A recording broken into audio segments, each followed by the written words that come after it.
A published graphic novel usually ends when the book is closed, but in a luxury West Hollywood apartment, the ink turned into human blood. The ultimate horror is not a monster born from the imagination. It is an artist who uses a living human being as a canvas to recreate his own illustrated atrocities step by step. When investigators finally breached the barricaded master bedroom, they realized the scene before them was not a spontaneous outburst of madness. It was a meticulously storyboarded script brought to life.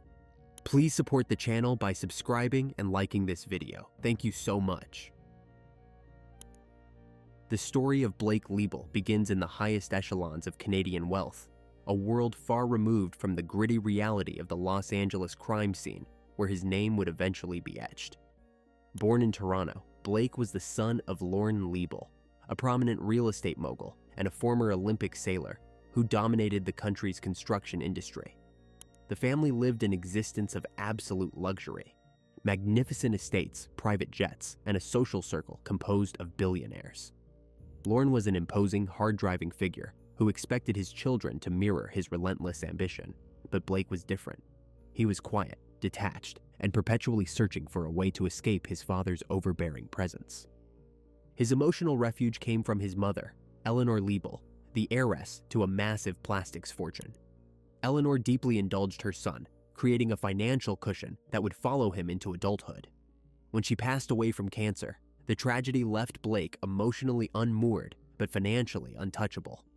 He inherited a vast portion of her estate, alongside a massive monthly allowance, amounting to roughly $18,000 sent directly from Canada, which guaranteed he would never have to work a single day in his life. For a young man with quiet psychological fractures, this absolute lack of structure proved dangerous. In 2004, Blake relocated to Southern California, drawn by the irresistible pull of Hollywood. He settled in West Hollywood, an affluent enclave known for its creative energy and high-end lifestyle. Blake did not come to Los Angeles to hustle. He arrived with a bank account capable of funding his own dreams. He wanted to be recognized as a visionary, a dark intellectual whose creative output would completely overshadow his father's corporate empire. He began investing heavily in various entertainment projects, serving as a director for a minor feature film and securing low-tier writing credits on animated television shows. To the industry insiders who crossed his path, Blake was an eccentric anomaly, a man who paid for his position in creative rooms rather than earning it through merit. The glittering landscape of Los Angeles quickly realized he was a source of endless capital, but few took his artistic aspirations seriously. This subtle, consistent rejection fed into a growing, insular darkness. Blake became deeply obsessed with the macabre, shifting his creative focus from mainstream projects to underground graphic novels. In 2010, he published his crowning achievement, a deeply disturbing graphic novel titled Syndrome. The narrative focused on a rogue doctor who attempts to isolate the root of human evil by experimenting on a captured serial killer. The pages were filled with stark, hyper-violent imagery, including a highly specific, gruesome sequence detailing a woman being drained of her blood and scalped. Blake spent hours discussing the psychological mechanics of murder with his collaborators, treating these grotesque concepts not as fictional tropes, but as deep philosophical truths. He lived surrounded by his own dark illustrations, slowly blurring the line between the art he created and his own internal reality. While Blake was navigating his dark fantasies in California, a completely different life was unfolding in Eastern Europe. Iana Kassian grew up in Kyiv, Ukraine, a city defined by its rich history and rigid social frameworks. Raised in a respectable, close-knit household, Iana was a woman of intellect and discipline. She pursued a career in the legal field, successfully completing her law studies and gaining employment within the Ukrainian law enforcement infrastructure as a prosecutor's aide. Her mother, Olga, recalled that Iana possessed an innate sense of justice and an unwavering empathy for others. She was structural, grounded, and deeply tied to her family. However, the socio-economic limitations of post-Soviet Ukraine offered little room for the expansive life Iana envisioned. In 2014, she made the monumental decision to move to the United States on a visa, seeking a clean slate in the land of opportunity. When she arrived in Los Angeles, the contrast could not have been more stark. Iyanna was a stunning, tall young woman with striking features, and she quickly caught the attention of the local modeling and styling industries. Yet she remained grounded, viewing her creative work as a stepping stone toward financial independence, rather than a pursuit of shallow fame. She lived modestly, kept her social circle small, and maintained a strict daily routine of calling her mother back in Kyiv. Iyanna was independent, but as an immigrant navigating a city built on transactional relationships and predatory power dynamics, she was structurally vulnerable, completely unaware that her search for a secure future would lead her directly into the path of a man who possessed unlimited wealth and a mind consumed by storyboarded atrocities. The collision of these two entirely disparate trajectories occurred in the hyperfluid social ecosystems of Los Angeles, where wealth routinely acts as a solvent for cultural barriers. When the paths of the Canadian heir and the Ukrainian immigrant finally crossed around 2014, the initial attraction conformed precisely to the transactional paradigms of the city. To those observing from the periphery, the dynamic appeared familiar. A man possessed of seemingly inexhaustible generational wealth, paired with a woman of striking physical presence, who was attempting to forge a stable existence in a foreign environment. The heir utilized his financial resources not merely as a means of comfort, but as a primary mechanism for psychological leverage, establishing an immediate environment of dependency. He presented himself as a misunderstood intellectual, a creative force whose deep-seated eccentricities were merely the hallmarks of artistic genius rather than indicators of an unstable psyche. For a woman navigating the structural vulnerabilities of immigrant life, this display of absolute financial security and apparent artistic passion offered a compelling illusion of safety. The relationship accelerated rapidly, driven by a calculated campaign of affection and luxury that effectively masked the underlying power imbalances. He orchestrated an existence that detached her from the mundane realities of survival in Southern California, enveloping her in a curated world of high-end galleries, exclusive dining, and the quiet, seductive promise of permanent stability. The domestic reality of their alignment solidified within the confines of a prestigious apartment complex located in West Hollywood, an address that served as a physical manifestation of his inherited status. The living space was meticulously arranged to reflect his minimalist, dark aesthetic preferences, an environment dominated by sharp lines, concrete textures, and the omnipresent conceptual art that populated his creative portfolio.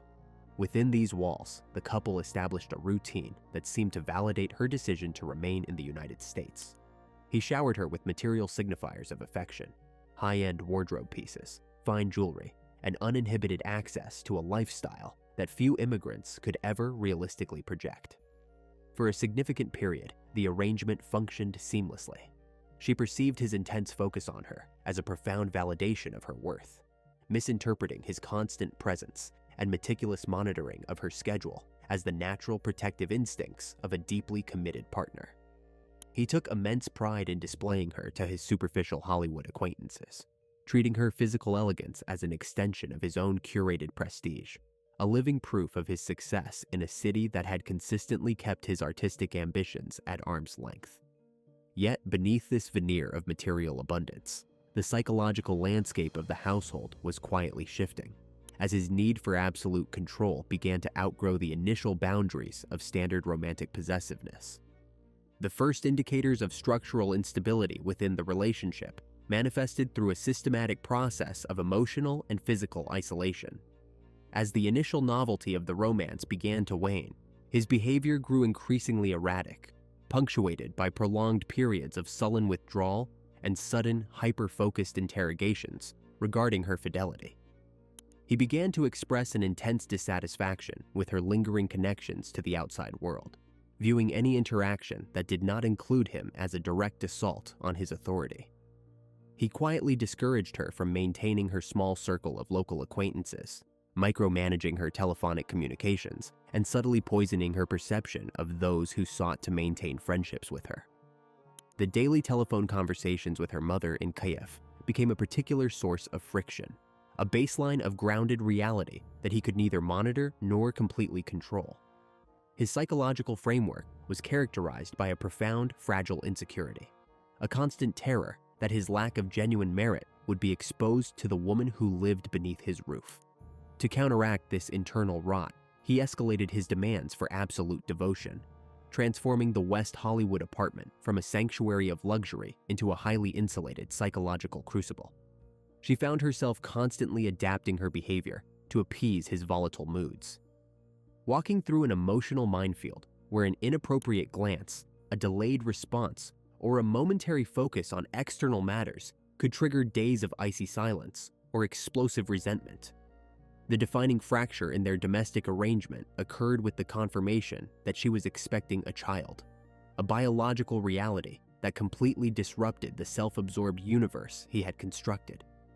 Rather than engineering a sense of shared purpose or stabilizing his volatile emotional baseline, the impending parenthood triggered a severe, rapid escalation of his underlying psychopathy. He did not view the expanding family as a legacy, but as a direct threat, a permanent rival for the absolute, undivided attention he demanded from his partner.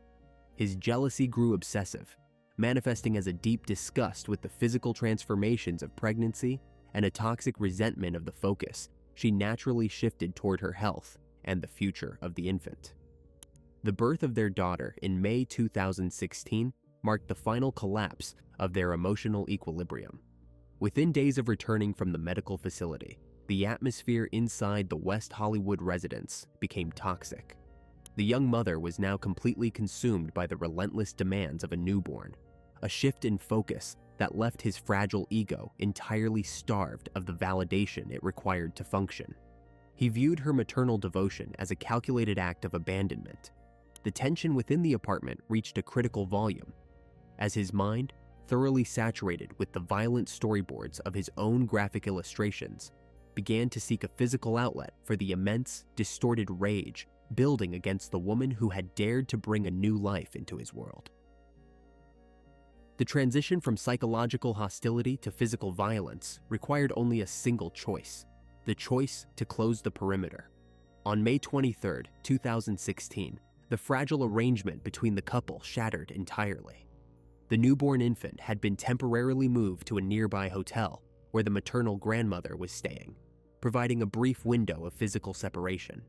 But the mother needed to return to the Holloway Drive apartment. There were personal items to retrieve. There was a conversation to be had. She walked out of the hotel room, leaving her infant in safe hands. She walked down the sun-drenched streets of West Hollywood. She entered the luxury complex. She took the elevator up. The heavy wooden front door of the apartment opened, and then it closed. The lock turned. It would not open again for days. The immediate priority inside the apartment was total physical containment. The perpetrator did not merely turn the deadbolts. He systematically fortified the space against the outside world. Heavy designer furniture was dragged across the polished hardwood floors, scraped into position against the entry point. Mattresses were stripped from the beds and jammed into the door frames, creating a crude, thick acoustic barrier designed to swallow sound. The apartment was transformed into an ideological bunker. Every window was shut tight against the warm California breeze. The blinds were drawn down to the sills, cutting off the natural light, plunging the concrete-textured rooms into a permanent, artificial twilight. Then, the physical confrontation began. The pacing of the assault was not sudden. It was structural.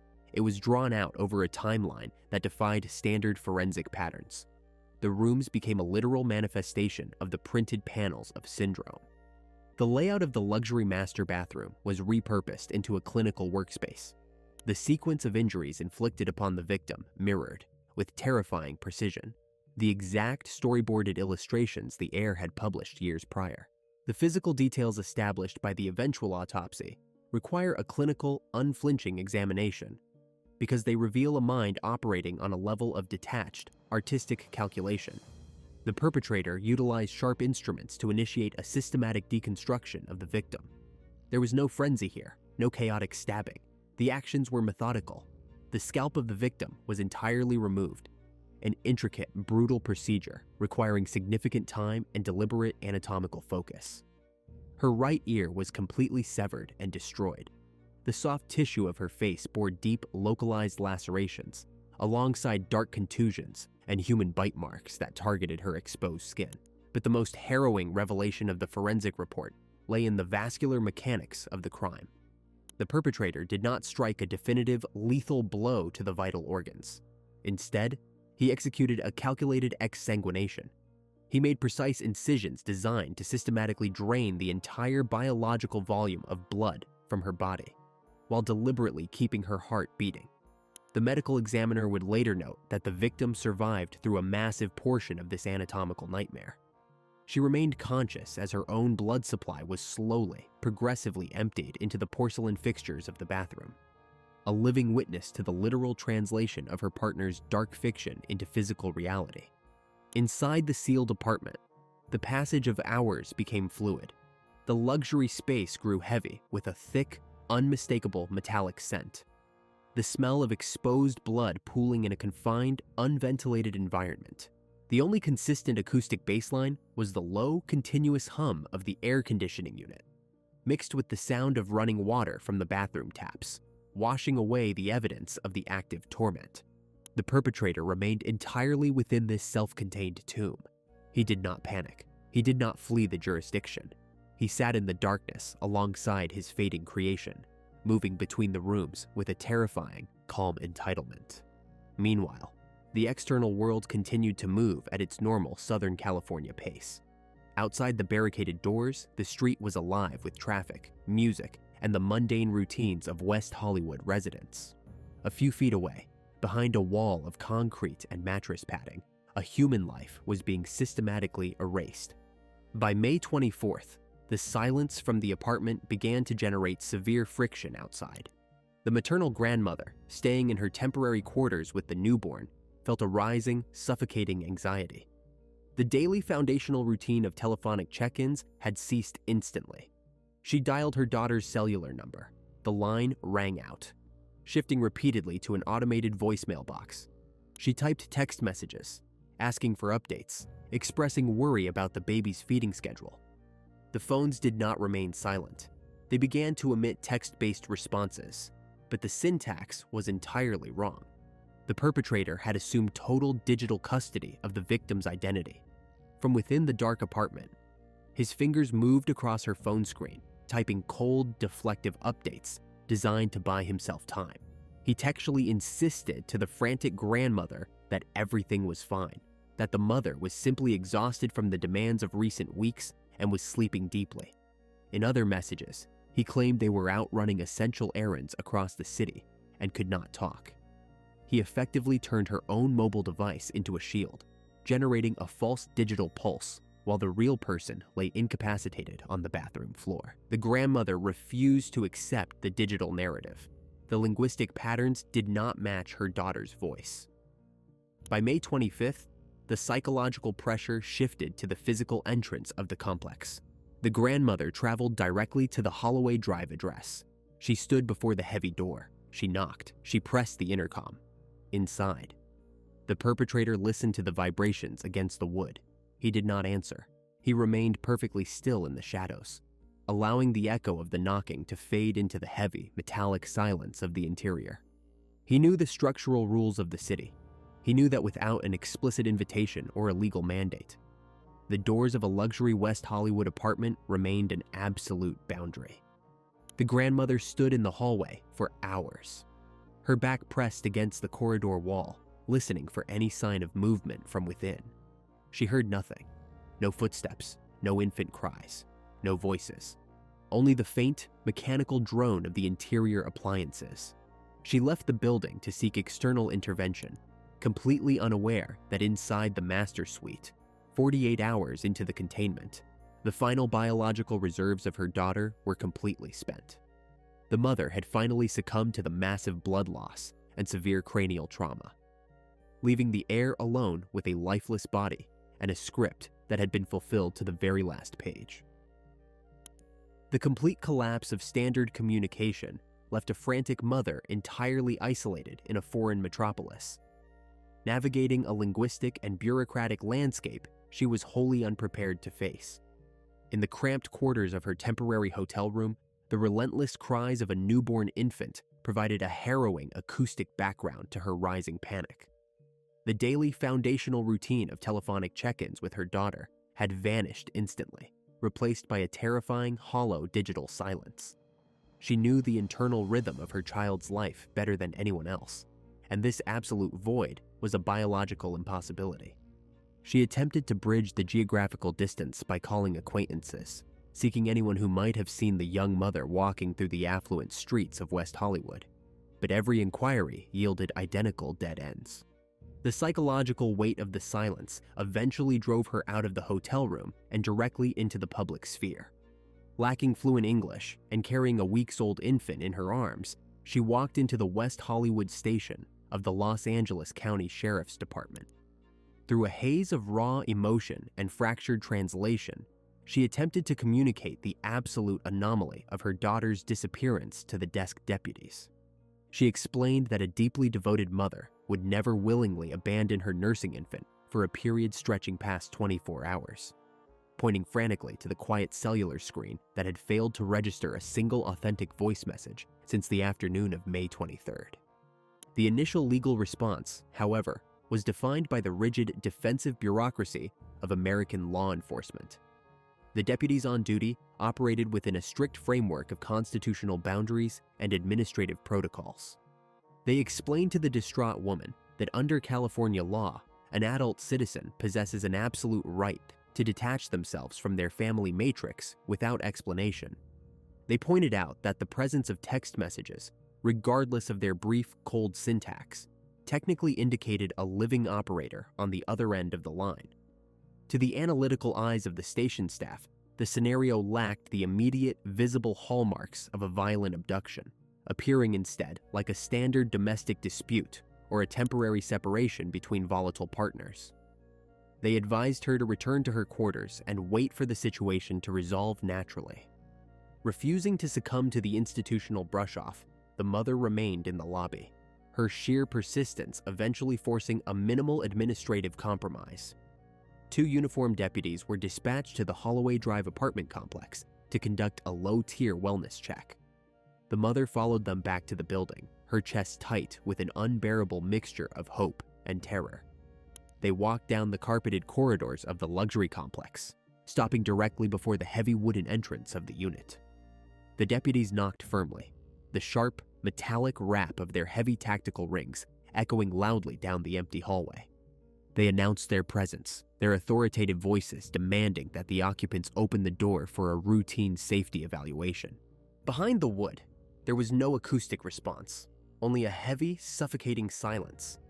The deputies moved down to the subterranean parking garage to inspect the property's exterior footprint. They located the vehicle assigned to the unit, parked immobily within its designated concrete stall, its pristine exterior completely undisturbed. A physical check of the apartment's perimeter windows revealed no shattered glass, no forced entry markings, and no visible signs of a struggle. The deputies turned back to the mother and explained the absolute boundary of their authority. Under the protective framework of the Fourth Amendment, law enforcement cannot legally breach a locked private residence based solely on familial anxiety. Without an audible cry for help, a visible trail of blood, or a signed judicial warrant, the threshold of the luxury apartment remained entirely impassable. They logged the interaction as a negative contact and left the building. The atmosphere within the luxury complex began to subtly shift as the hours ticked forward into May 25th. The quiet, insulated environment of West Hollywood, a neighborhood built on the premise of expensive privacy and curated security, was beginning to register the friction of the ongoing crisis. Building staff and maintenance personnel noted the unusual, persistent presence of the older Ukrainian woman who had begun pacing the exterior pathways, her eyes fixed unblinkingly on the darkened third-floor windows. A low-frequency rumor began to circulate among the service staff regarding the eccentric wealthy tenant who had recently fortified his apartment, a man who paid his rent in massive international wire transfers but had completely ceased his normal erratic movements through the common areas. By the early morning hours of May 26th, the digital facade constructed by the perpetrator completely failed. The text messages originating from the victim's phone stopped altogether, the device either losing its battery reserve or being intentionally powered down to prevent real-time tracking. The absolute termination of the cellular pulse stripped away the mother's final remaining doubts. She returned to the third-floor corridor alone, entirely abandoned by the legal apparatus of the city. She pressed her face against the cold wood of the doorframe, straining every sensory nerve to catch any indicator of life from within the barricaded interior. Through the dense layer of wood and mattress padding, she detected a faint, continuous acoustic bassline. It was the low, rhythmic hiss of running water, a bathroom faucet left wide open, draining endlessly into the porcelain fixtures. This specific sensory anchor transformed her terror into a cold, absolute certainty. Someone was inside that apartment, sitting in the dark, listening to the knocking and refusing to face the outside world. She returned to the sheriff's station for a second time, her demeanor no longer frantic, but defined by a grim, immovable desperation. She refused to leave the building lobby, effectively placing her body and the infant before the administrative staff as a living testament to an ongoing atrocity.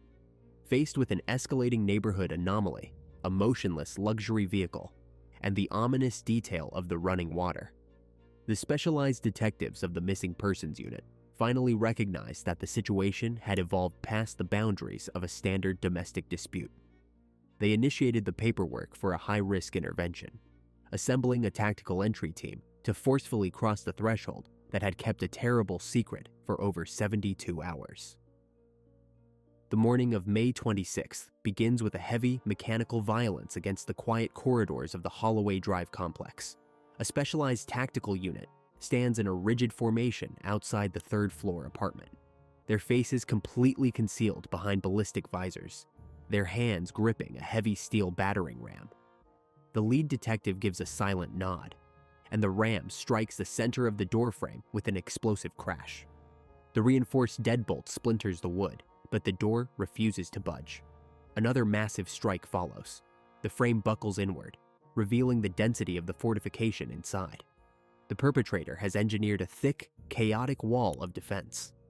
Jams of foam mattresses, heavy wooden bed frames, and overturned designer tables are wedged tightly into the entry point, sealing the interior completely from the outside world. The tactical deputies are forced to use manual tools to slice through the dense layers of fabric and wood, slowly creating a narrow breach.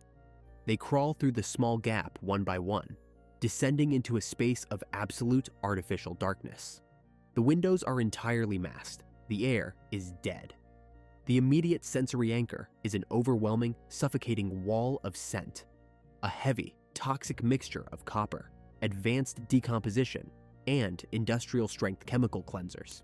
They move through the corridor with weapons drawn, their tactical lights cutting through the dark mist. As they approach the master bedroom, a frantic, erratic voice echoes from behind a final interior door. The heir has barricaded himself within the suite, shouting through the wood that he will not cooperate, demanding that the state recognize his sovereign property rights. A tense, high-risk standoff materializes in the narrow hallway. Minutes stretch into an agonizing baseline of uncertainty. The tactical team prepares to deploy non-lethal chemical irritants under the doorframe, a step that ultimately forces the suspect to yield. The door clicks open. He emerges from the shadows, his hands raised, his expression entirely flat, his eyes wide and vacant. He is brought down to the polished floorboards, handcuffed, and extracted from the unit without a single scratch on his body. With the suspect secured, the primary investigative team steps into the master suite to confront the reality of the scene. They follow a faint, sticky trail of dark footprints stamped onto the gray concrete floors, a path that terminates directly at the entrance of the primary bathroom. The door is pushed open, and the visual landscape completely paralyzes the veteran forensic technicians. The luxury bathroom has been converted into a clinical, hyper-controlled slaughterhouse. On the floor, draped under a heavily saturated comforter, lies what remains of the young mother. Her skin is completely white, an absolute translucent pallor caused by the total evacuation of her biological blood volume. The physical deconstruction of her body defies standard forensic patterns. Her scalp has been cleanly, methodically excised from the cranium, leaving the bare bone completely exposed, large sections of her facial tissue, including her entire right ear, have been intentionally severed and removed. The medical examiner steps into the room, initiating a preliminary assessment that confirms a terrifying truth. This was not a rapid execution. The lacerations, the human bite marks across her limbs, and the precise vascular incisions indicate a prolonged, multi-day anatomical dissection conducted while the victim was entirely conscious. The initial phase of the investigation quickly plunges into a state of procedural frustration, a period defined by structural misdirection and dead ends that threaten to complicate the prosecution's narrative. Because the suspect represents one of the wealthiest families in North America, detectives know their evidence must be structurally flawless to survive the scrutiny of a high-end legal defense. A major investigative dead end materializes when the building's electronic security logs reveal multiple anomalies. The key fob registry for the subterranean garage shows several entries by unknown codes during the critical 72-hour window of the confinement. Detectives are forced to pivot, shifting their focus toward the possibility of a targeted home invasion or an aggregate of criminal associates targeting the heir's wealth. Agonizing days are spent tracking down construction workers, food delivery personnel, and former domestic staff who possessed historic access to the unit. Furthermore, investigators dive into the suspect's volatile personal history, examining his recent interactions with his former wife, who had given birth to his child just days before the victim did. They look for signs of a retaliatory contract hit or an external actor who might have climbed the exterior balcony to execute the violence. Every hour spent chasing these alternative suspects ends in the same cold reality, a series of dead ends that yield no physical footprint, confirming that no other individual crossed that threshold. The breakthrough occurs when technicians expand their search into the physical infrastructure of the wider apartment complex. Clad in white hazardous material suits, forensic investigators descend into the building's central waste management system. Inside the deep trash chutes and the industrial dumpsters located on the lower levels, they uncover a sequence of heavy plastic garbage bags. Inside, the reality of the deconstruction is laid bare. The bags contain pieces of human flesh, clumps of dark hair, and the missing portions of the victim's scalp, discarded down the chute in a crude attempt to sanitize the primary scene. Alongside the biological matter, they recover a specific set of sharp-cutting instruments, blood-soaked designer clothing, and empty containers of heavy bleach hidden behind a maintenance panel. The final definitive piece of logic is uncovered during a systematic processing of the suspect's creative workspace. Hidden beneath digital rendering tablets and architectural storyboards, a detective pulls a physical copy of the 2010 graphic novel from a shelf. As the investigator turns the heavy illustrated pages, a profound silence settles over the room. The printed panels do not merely bear a casual resemblance to the crime scene. They serve as a literal, step-by-step blueprint for the murder. The book details a rogue intellectual who methodically drains the blood from a female subject, featuring explicit, stylized drawings of a woman being scalped in an identical anatomical fashion. This was a real-time, physical manifestation of a dark narrative that the heir had been incubating within his mind for 6 years. The confirmation of the details inside the apartment sends a massive shockwave through the local community, fundamentally altering the social atmosphere of West Hollywood. The affluent, insular neighborhood, an area where residents routinely invest millions to buy absolute privacy and safety, is suddenly consumed by a collective terror. In the local cafes and elite art galleries along Sunset Boulevard, conversations shift away from creative pursuits toward a dark, obsessive fascination with the monster living in their midst. The case completely erases his reputation as an eccentric, wealthy artist, replacing it with the image of a calculative predator who used his immense wealth to build a private chamber of horrors. For the large community of Eastern European immigrants within the city, the tragedy acts as a grim, terrifying reminder of their own structural isolation, proof that in a landscape defined by transactional power, the walls of a luxury apartment can easily become a permanent tomb. The legal battle inside the Los Angeles County Superior Court quickly transformed into a stark demonstration of institutional gravity, pitting an unyielding forensic record against the defensive maneuvering of an elite, heavily funded legal team. The defense attempted to mitigate the horrific nature of the evidence by introducing motions to suppress the seizure of the graphic novel, arguing that an artist's fictional output could not legally serve as a proxy for real-world intent. They suggested alternative psychological frameworks, hinting at a sudden, temporary break from reality that lacked the structural premeditation required for a first-degree conviction. But the prosecution built an unassailable narrative centered entirely on the clinical timeline of the apartment's containment. They presented the medical examiner's testimony, a devastating, emotionless sequence that detailed how the biological mechanics of the trauma perfectly matched the published panels of the book. The physical evidence, the fortified entry points, the blood-saturated mattress padding, and the discarded tissue in the waste chutes proved an unbroken chain of calculative execution. The jury was confronted with the stark illustrations side by side with the autopsy records, a visual correlation that erased any possibility of a spontaneous domestic accident. The structural deliberation did not last long. In June 2018, the judicial apparatus delivered its final verdict. The defendant was found guilty on all counts, including first-degree murder, torture, and aggravated mayhem. The court completely rejected the defense's appeals for leniency, emphasizing the unprecedented cruelty of the multi-day torment. The heir was sentenced to life in prison without the remote possibility of parole, an absolute, permanent termination of his inherited freedom that ensured he would spend the remainder of his biological days within the rigid confines of the state penitentiary system. The West Hollywood apartment was eventually cleared of its physical barriers, but the space remains permanently stained by the ink of that completed script. The tracking files are archived, leaving a quiet, generational trauma across 2 continents. The newborn infant survives as the sole living legacy of an alignment that defied domestic logic. Growing up entirely separated from the inherited millions of Toronto, the legal chambers of Kiev, and the dark, illustrated panels where unchecked psychopathy collided with human bone. Please like this video and share your thoughts about this case in the comments. Be sure to check out our previous videos as well. See you soon.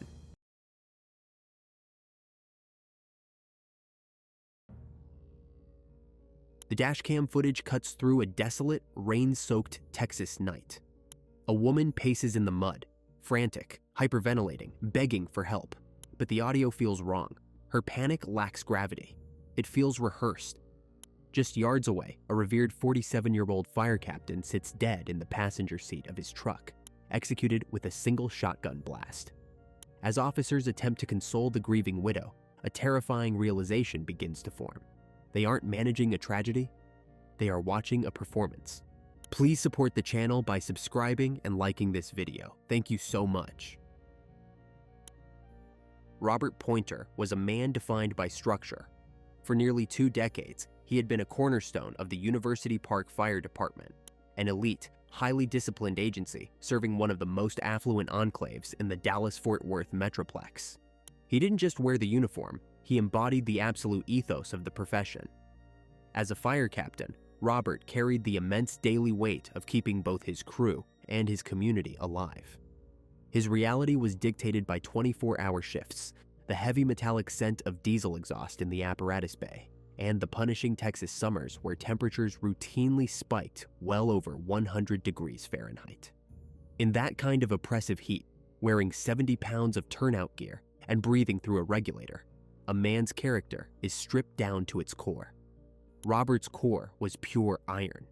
Before joining the fire service, he had served in the military, an experience that hardwired him for duty, rigid hierarchy, and sacrifice. Colleagues described him not just as a tactical leader, but as a paternal figure within the firehouse walls. He was the kind of captain who made the brutal split-second calls on a chaotic fireground, yet still took the quiet hours in the middle of the night to mentor rookies struggling with the psychological toll of the job. He was meticulous, maintaining his equipment, his physical fitness, and his personal life with military precision. A man with calloused hands and a quiet, authoritative voice, he commanded respect simply by walking into a room. Away from the wailing sirens and the adrenaline of emergency response, Robert sought quiet stability. He was a father to 2 daughters from a previous marriage, a man who fundamentally believed in providing, protecting, and building a secure future. His financial planning was as methodical as his emergency tactics. He invested heavily, he saved aggressively, and he planned for a comfortable, quiet retirement out in the country.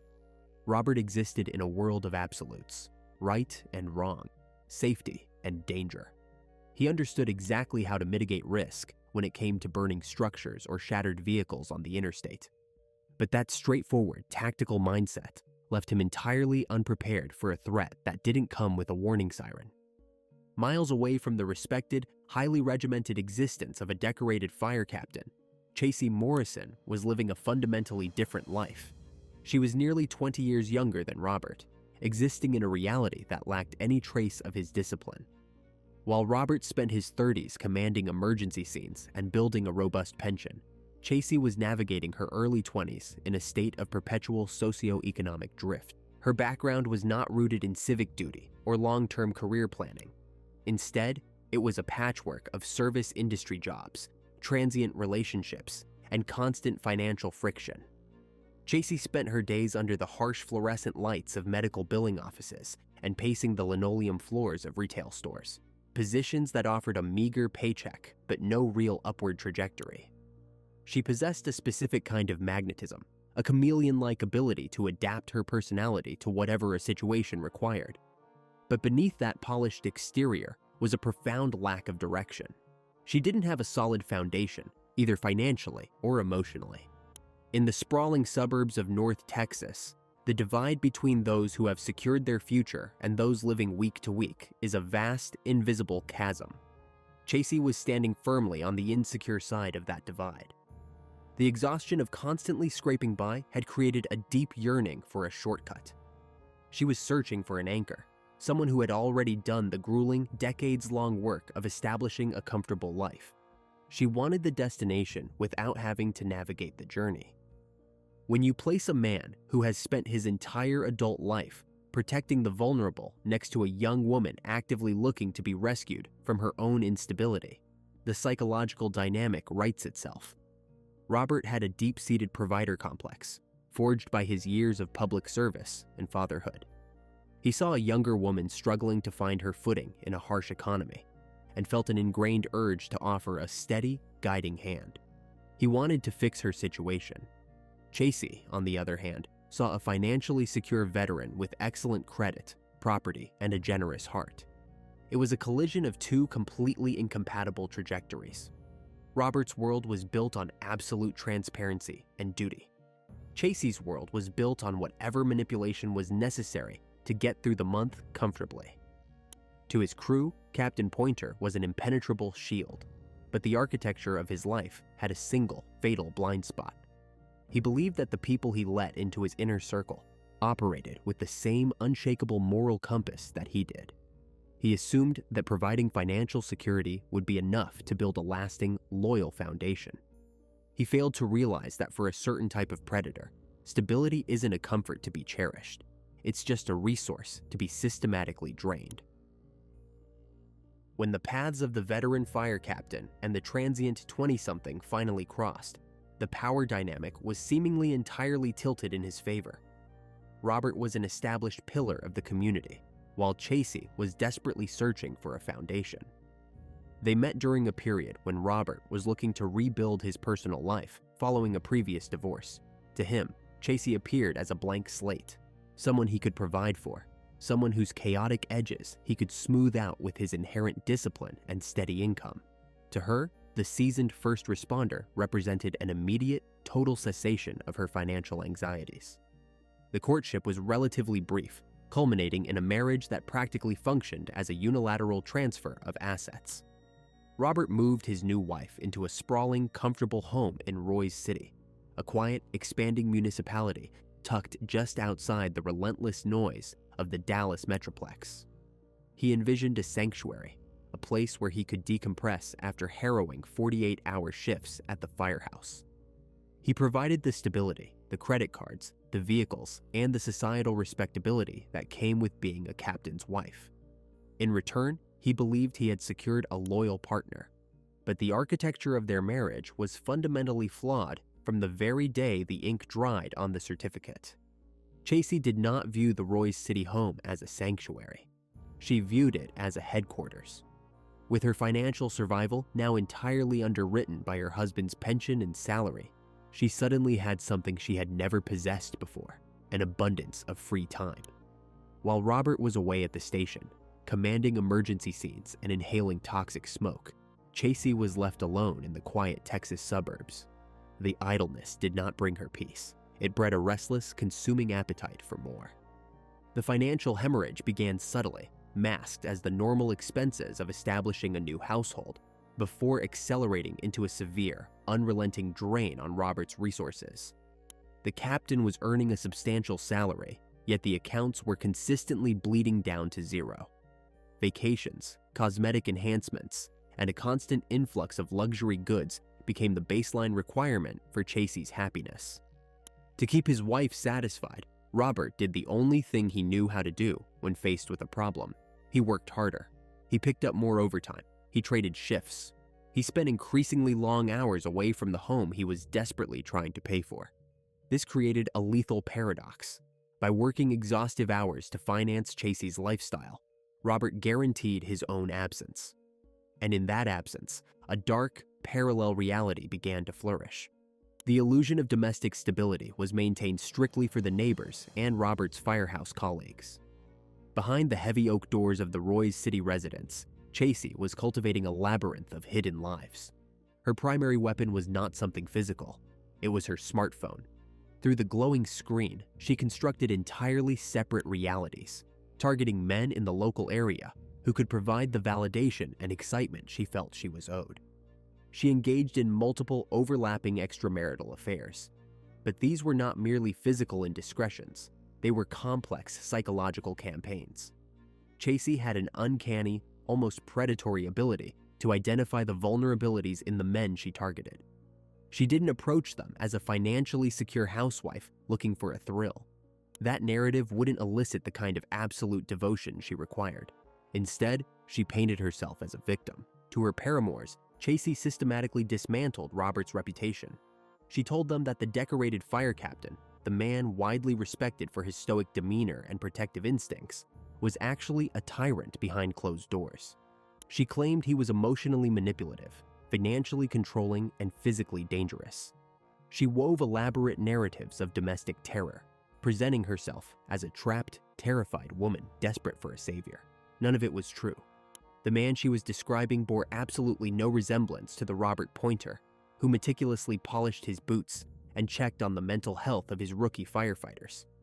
But the men on the receiving end of these text messages and hushed phone calls didn't know the real Robert.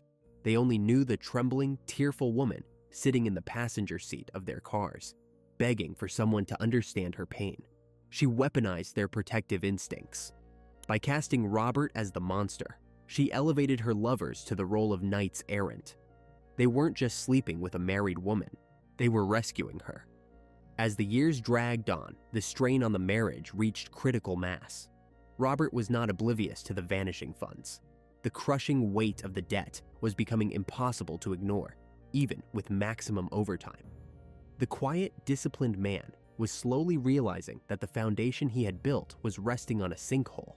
He began to restrict the finances, to ask probing questions about the missing money, to challenge the constant, unexplained absences. The word divorce finally entered the atmosphere of the Roy's City home. For Robert, it was a painful but necessary tactical retreat from a failing mission. He was preparing to cut his losses, secure his pension, and move on. But for Chasey, a divorce was not a simple separation. It was an existential threat.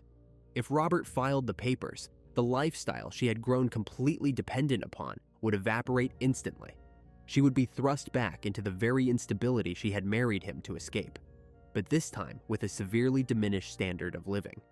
Furthermore, if the extent of her infidelity and financial mismanagement were exposed during the legal proceedings, she would walk away with practically nothing.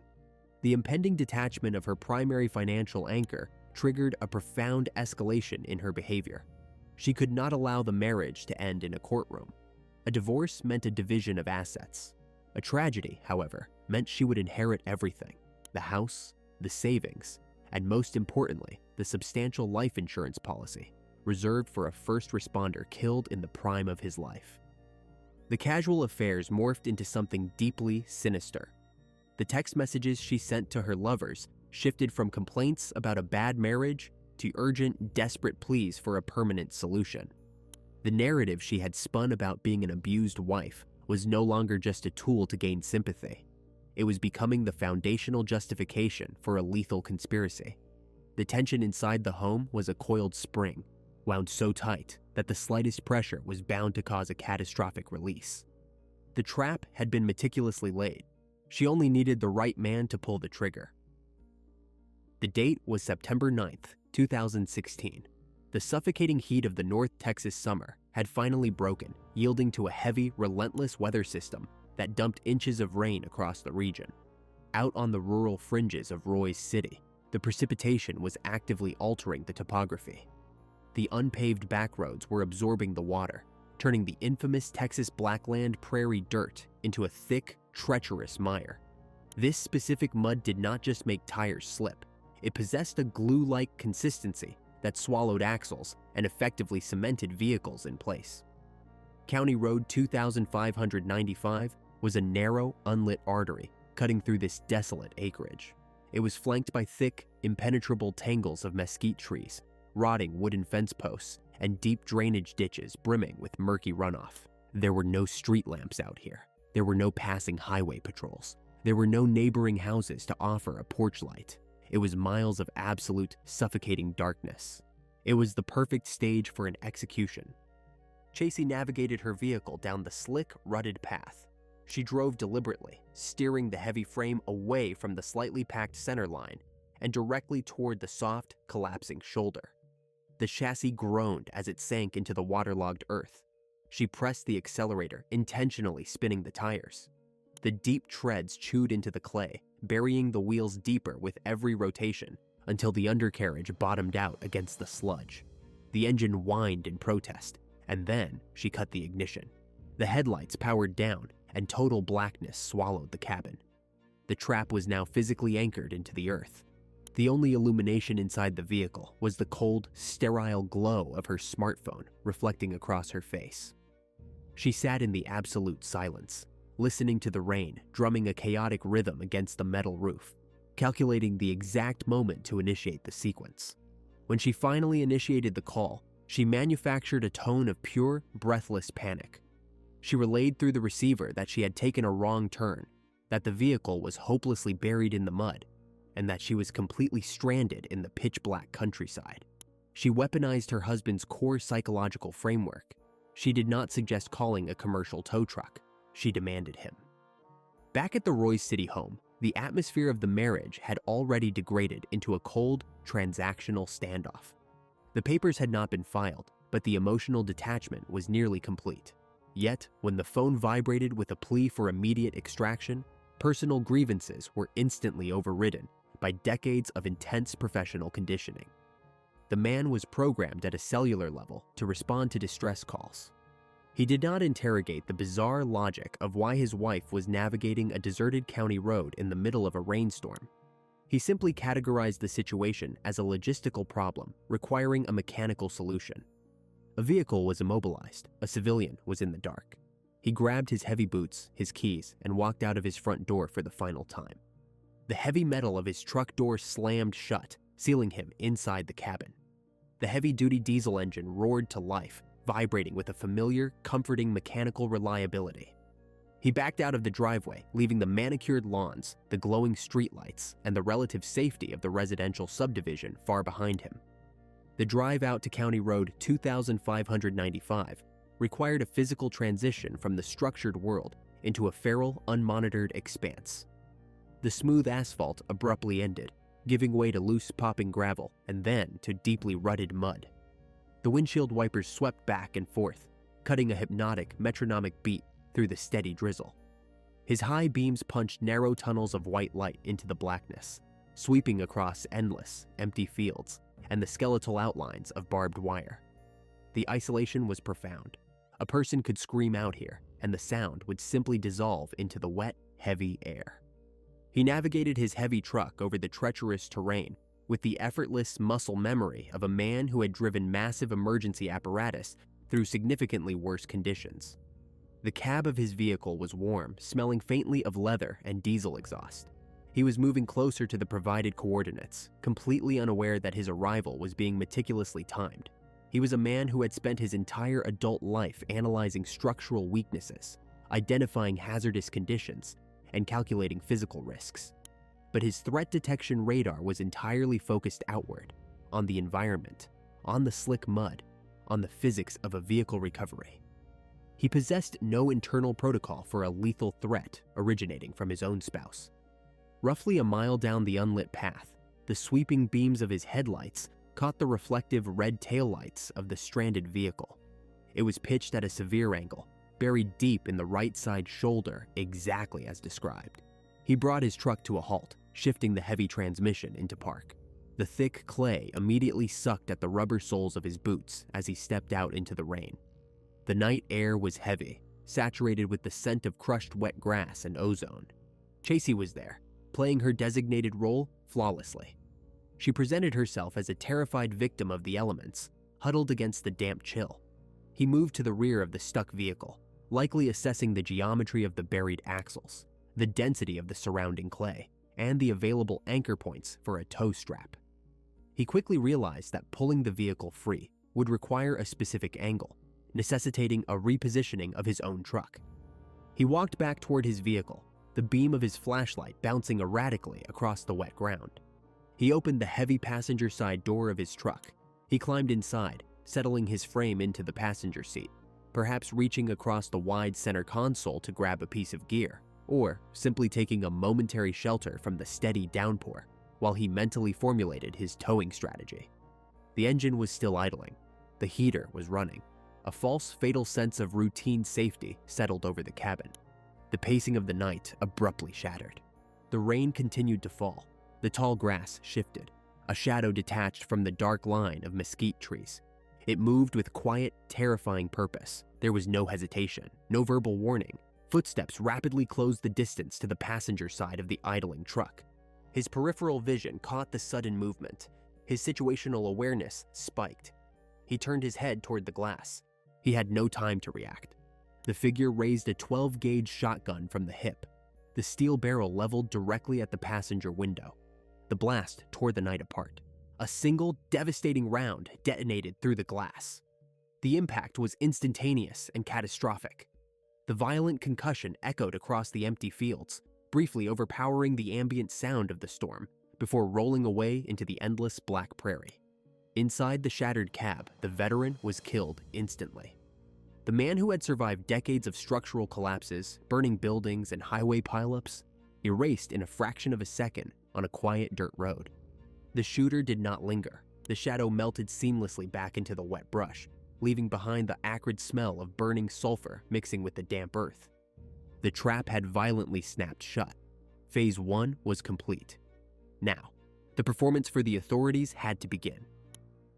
The first Roy's City Patrol cruiser arrived on County Road 2595 less than 10 minutes after the initial 911 dispatch. The emergency light bar sliced through the steady driving rain, throwing violent flashes of red and blue across the saturated Blackland prairie. The tires of the heavy squad car immediately lost traction in the deep, glue-like mud, forcing the responding officer to park several yards back from the two immobilized vehicles.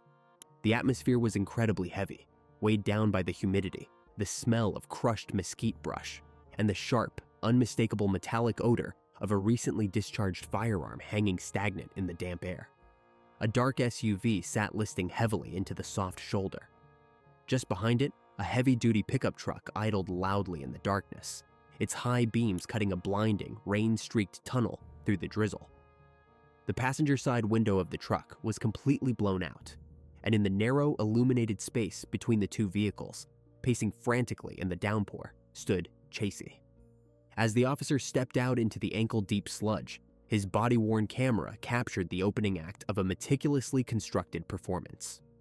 Chasey threw herself toward the approaching uniform. She was covered in thick, dark mud, smeared across her bare legs, up her arms, and streaked across her face. She was hyperventilating, emitting a rapid series of high-pitched, staccato gasps, waving her hands wildly toward the idling truck. She desperately conveyed to the officer that her husband had been shot. She yelled that a man had suddenly emerged from the pitch-black tree line. The officer bypassed her immediate hysterics. Drawing his sidearm, he advanced tactically toward the truck. The rain was actively washing away the shattered fragments of safety glass scattered across the dirt. He illuminated the cab with his tactical light. Robert was slumped heavily in the passenger seat. The trauma from the shotgun blast was catastrophic and localized. The decorated veteran fire captain was beyond any medical intervention. The officer immediately stepped back, keyed his radio, and declared a homicide scene, calling for backup, emergency medical services, and the lead detectives. This remote, desolate stretch of Texas dirt was officially sealed. Back near the patrol car, a chilling psychological disconnect was already beginning to register with the responding law enforcement. Police officers are intimately familiar with the raw, unfiltered physiology of human trauma. They recognize the visceral sound of a spouse discovering their partner violently killed, a primal, uncontrollable shock that fundamentally shatters the nervous system. Chasey's reaction on the body cam lacked that intrinsic gravity. Her panic felt entirely physical, manufactured from the outside in. She paced frantically, breathing heavily and gripping her chest, but the veteran officers noted a glaring absence of actual tears. Her voice remained oddly steady and articulate between the calculated sobs.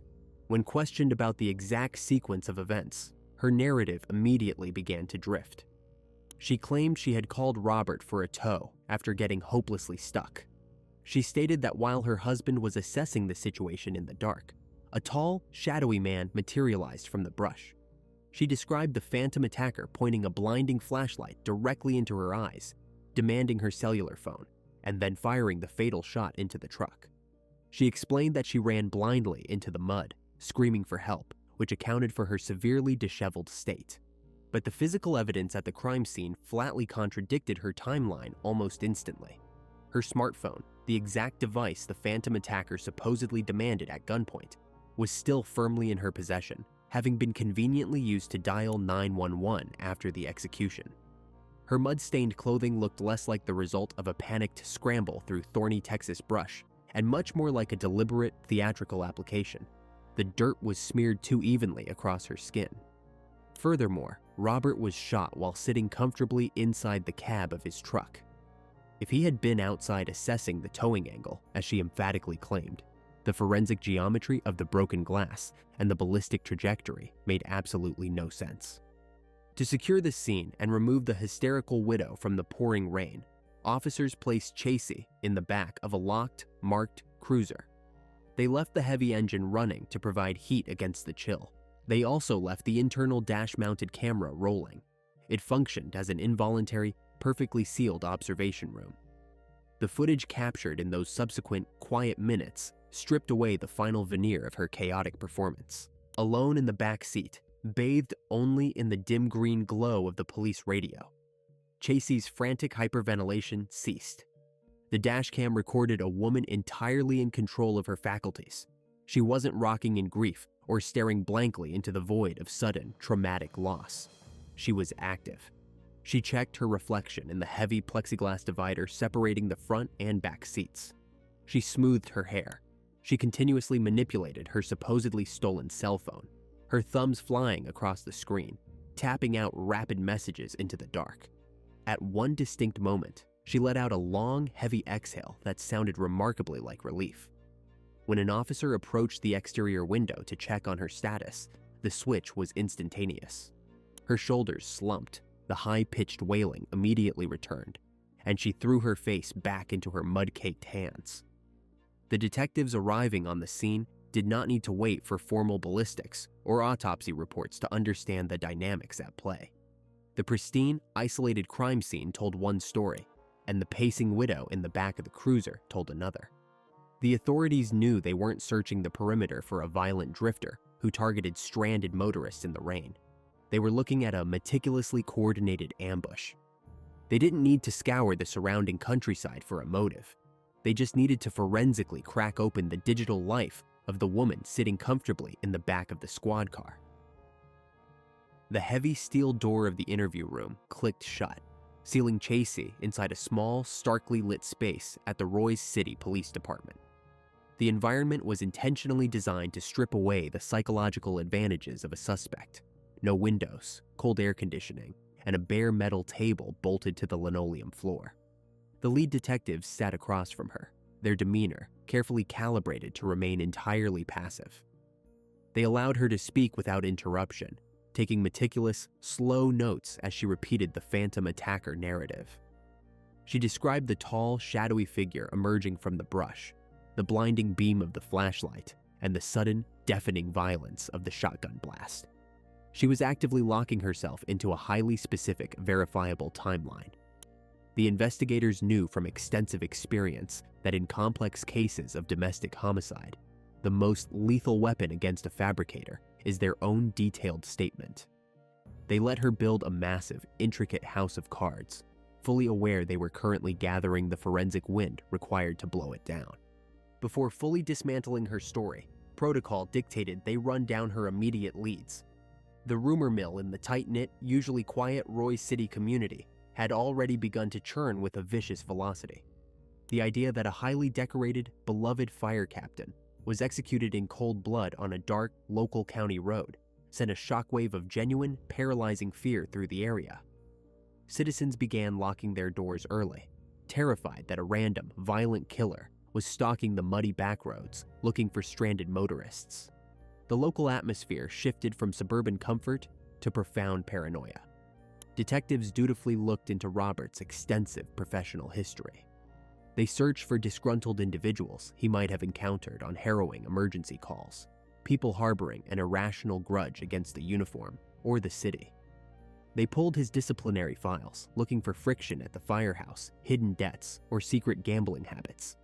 Every single avenue resulted in an immediate, absolute dead end. Robert had zero enemies. His professional and personal record was immaculate. The lethal threat was not external.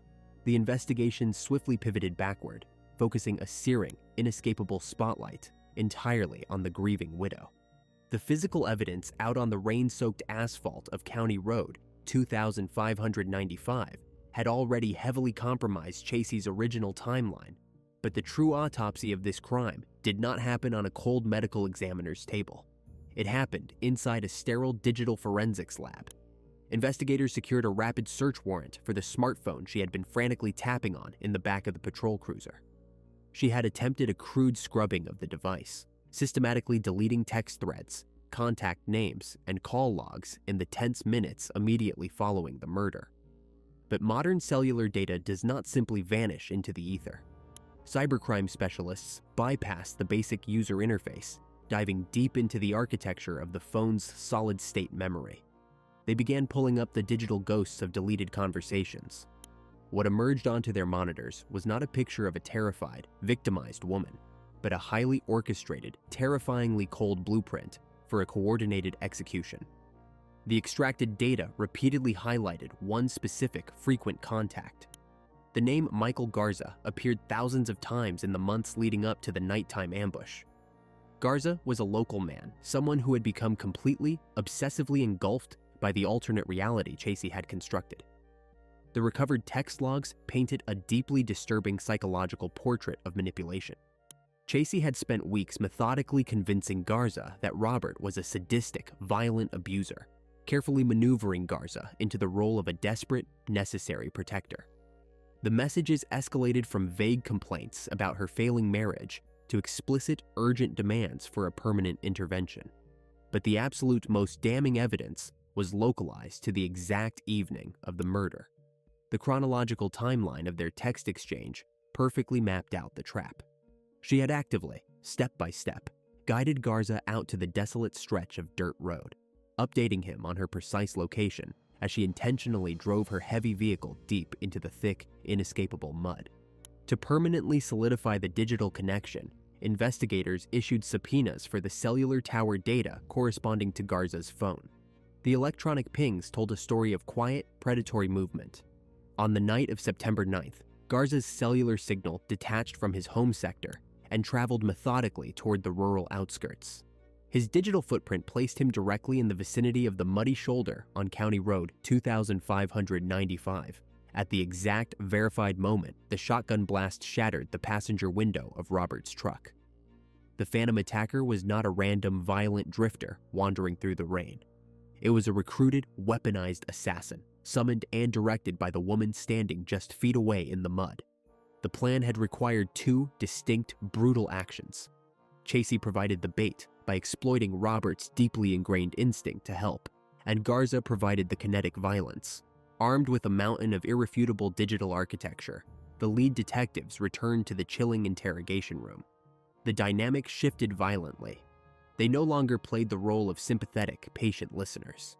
They laid out the printed, time-stamped transcripts of her deleted text messages, placing them face up on the cold metal table. They detailed Garza's exact cellular movements.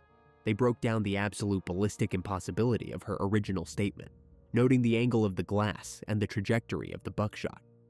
The psychological breakdown of the suspect was instantaneous and profound. The carefully rehearsed panic, the manic hyperventilation, the calculated tears, all of it evaporated into a heavy, suffocating silence. Chasey realized the performance had completely, utterly failed. Cornered by the sheer crushing weight of the recovered data, her breathing slowed, and she attempted a rapid, desperate pivot. She quietly admitted to the ongoing affair with Garza. She admitted to bringing him out to the muddy, isolated road. But she frantically tried to compartmentalize the blame, insisting to the impassive detectives that she only wanted Garza to intimidate Robert, heavily claiming she had absolutely no idea he was actually going to bring a 12-gauge shotgun or pull the trigger. It was a hollow, entirely transparent defense. The recovered text messages clearly demonstrated a premeditated mutual desire for a lethal, permanent solution. The massive house of cards had completely collapsed, leaving nothing in the room but the cold, undeniable reality of a meticulously planned betrayal. The judicial process moved with mechanical efficiency. Michael Garza faced a jury first. His attorneys attempted to paint him as a pawn, a man hopelessly manipulated by a master predator. But the state presented the relentless cellular tracking and the recovered text messages. The jury firmly rejected the narrative of the tragic night, finding Garza guilty of murder.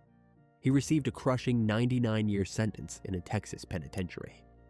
Chasey Pointer took her seat at the defense table the following year.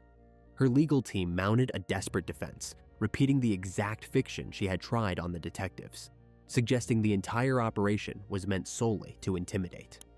The prosecution responded by systematically walking the jury through her digital footprint, exposing the staggering financial motive and the cold mechanics of the ambush. Deliberations were exceptionally brief. It took the panel just over 2 hours to completely see through her final performance. Chasey was convicted of capital murder. The sentence was automatic and irreversible. Life in prison without the possibility of parole. The sprawling property, the impending insurance payout, the lavish lifestyle, all of it vanished forever behind reinforced concrete and razor wire.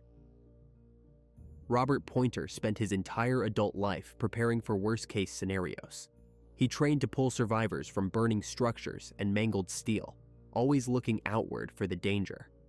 But the fatal flaw in his tactical armor was the assumption that his own home was a sanctuary. In the end, the veteran firefighter wasn't defeated by a collapsed roof or a blazing inferno. He was executed in the dark by the one person he was working himself to death to protect.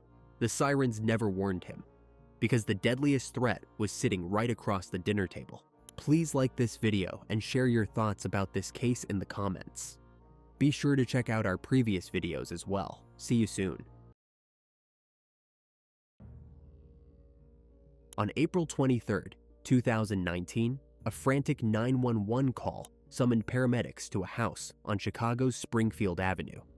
A 46-year-old woman claimed she had just given birth to a newborn who was now turning blue. But the unfolding medical emergency concealed a grotesque physical paradox. The woman was completely incapable of bearing children, and the suffocating infant in her arms had been surgically carved directly from the womb of a 19-year-old stranger dying in the backyard. To comprehend how an ordinary brick bungalow on Chicago's southwest side transformed into the setting for an almost unfathomable act of violence, the separate timelines of two completely different women must be traced as they slowly converged in the spring of 2019. Please support the channel by subscribing and liking this video. Thank you so much. At 19 years old, Marlene Ochoa Lopez was navigating the overwhelming realities of early adulthood with a quiet, persistent determination. She lived in a working-class neighborhood, building a modest life alongside her husband, Giovanni Lopez. The couple already shared a 3-year-old son, Joshua, whose energetic presence filled their small home. But by April, Marlene's daily existence was entirely dominated by the final weeks of her second pregnancy. She was carrying a boy, already named Giovanni Jadiel in their private family conversations, and her due date was rapidly approaching in early May. Despite the immense physical strain of a late-term pregnancy, Marlene refused to let her education slide. She remained enrolled at Latino Youth High School, a charter institution in the Pilsen neighborhood designed to help young parents and at-risk students finish their diplomas. Her daily routine was an exhausting balancing act, waking early to care for her toddler, commuting to classes, and managing the growing anxiety over the impending financial burden of a second child. Diapers, formula, clothing, a new stroller, the material necessities of a newborn loomed large over her family's tight budget. Like many young mothers in the digital age, Marlene frequently turned to social media marketplace groups, seeking local communities where working-class women traded advice, sold used baby gear, or offered charity to families struggling to make ends meet. Less than 10 miles away, on the 4100 block of South Springfield Avenue, a far more sinister reality was taking shape inside an unassuming residential home. This was the domain of 46-year-old Clarissa Figueroa. To her neighbors, Clarissa was a volatile, deeply unstable figure whose household had recently been shattered by tragedy. In the fall of 2018, her 20-year-old son, Xavier, passed away from natural causes. The loss appeared to completely unhinge Clarissa, fracturing whatever psychological stability she had left. However, her grief did not manifest in isolation or conventional mourning.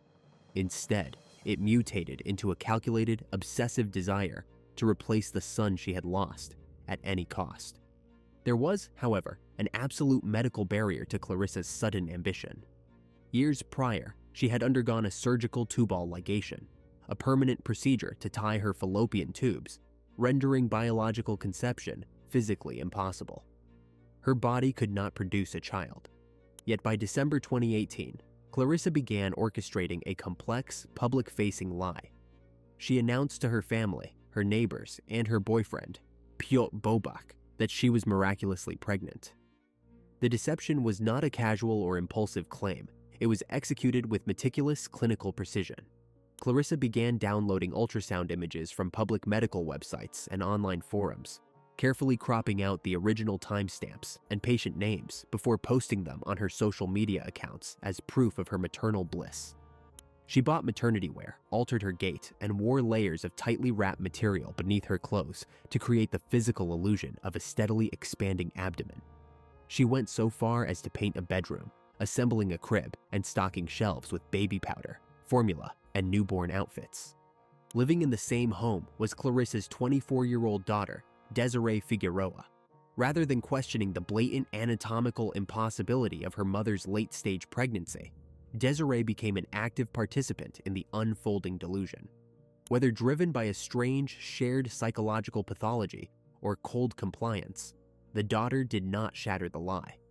Neighbors later recalled seeing the two women sitting out on the porch, discussing the upcoming arrival of a baby boy, completely projecting the image of an excited family preparing for a new lease on life. But as the calendar turned to April 2019, Clarissa's self-imposed deadline was fast approaching. The phantom due date she had broadcasted to her social circle was looming, and the physical absence of an actual infant threatened to expose her fraud to her boyfriend and peers. The time for performative belly wrapping was running out. The delusion required a physical body to validate it. Clarissa and Desiree realized that if nature could not provide the child necessary to sustain the lie, they would have to find an external source. The mother and daughter stopped merely pretending to be preparing for a birth and began actively hunting for a late-term pregnant woman whose child could be harvested to make the fiction real. The weaponization of maternal empathy begins in the modern, unregulated landscape of localized social media groups. For young, low-income mothers navigating the financial anxieties of childbirth, digital marketplace communities represent a vital survival mechanism, a digital network where families donate used cribs, trade surplus diapers, and offer mutual aid on an honor system of shared vulnerability. In early 2019, Marlene Ochoa Lopez was an active participant in a Facebook group titled Help a Sister Out, a forum explicitly dedicated to connecting pregnant women and mothers in need across Chicago's Southwest Side. She approached this space with complete transparency, publicly documenting her family's tight financial constraints and her urgent need for high-cost baby supplies, specifically a sturdy stroller and seasonal newborn clothing. Her posts were open, urgent, and devoid of suspicion, the digital footprints of a teenage student attempting to secure a baseline of material safety for her unborn son. Unbeknownst to the community, Clarissa Figueroa was systematically monitoring these maternal support groups, using them as a digital hunting ground. The psychological evolution from a performative phantom pregnancy to predatory stalking required a specific, accessible target. A woman whose advanced stage of pregnancy mirrored Clarissa's fictional timeline, and whose economic vulnerability made her highly receptive to sudden, extraordinary charity. In March, Clarissa intercepted one of the teenager's public pleas for help. Operating under her personal profile, Clarissa responded with a calculated display of overwhelming generosity, commenting on the post to offer an entirely free, brand new stroller, an assortment of pristine baby gear, and multiple boxes of untouched newborn clothing. To a family surviving on a single working-class income, the offer was equivalent to hundreds of dollars in savings, a logistical relief that was virtually impossible to ignore. The grooming process quickly transitioned from public comments to the calculated intimacy of private Facebook Messenger correspondence. Over several weeks, Clarissa systematically cultivated a false sense of maternal solidarity, using the text interface to dissolve the 19-year-old's natural defenses. She informed the high school student that she possessed an excess of luxury baby supplies left over from her own impending delivery, manufacturing a detailed narrative of a shared pregnancy experience. Clarissa asked detailed questions about the teenager's physical health, her exact due date, and the preparations she had made for the infant, all while offering reassurance and presenting herself as an experienced, sympathetic mentor who simply wanted to support a younger mother in her community. The language was performatively warm, designed to establish a profound psychological anchor of trust, an unshakable belief that the older woman on Springfield Avenue was a genuine benefactor. Desiree Figueroa was fully integrated into this digital charade, observing the daily accumulation of private messages and actively maintaining the domestic illusion within their brick bungalow. The psychological dynamic between the mother and daughter was deeply insular, operating on an absolute compliance that overrode the external reality of Clarissa's sterile biology.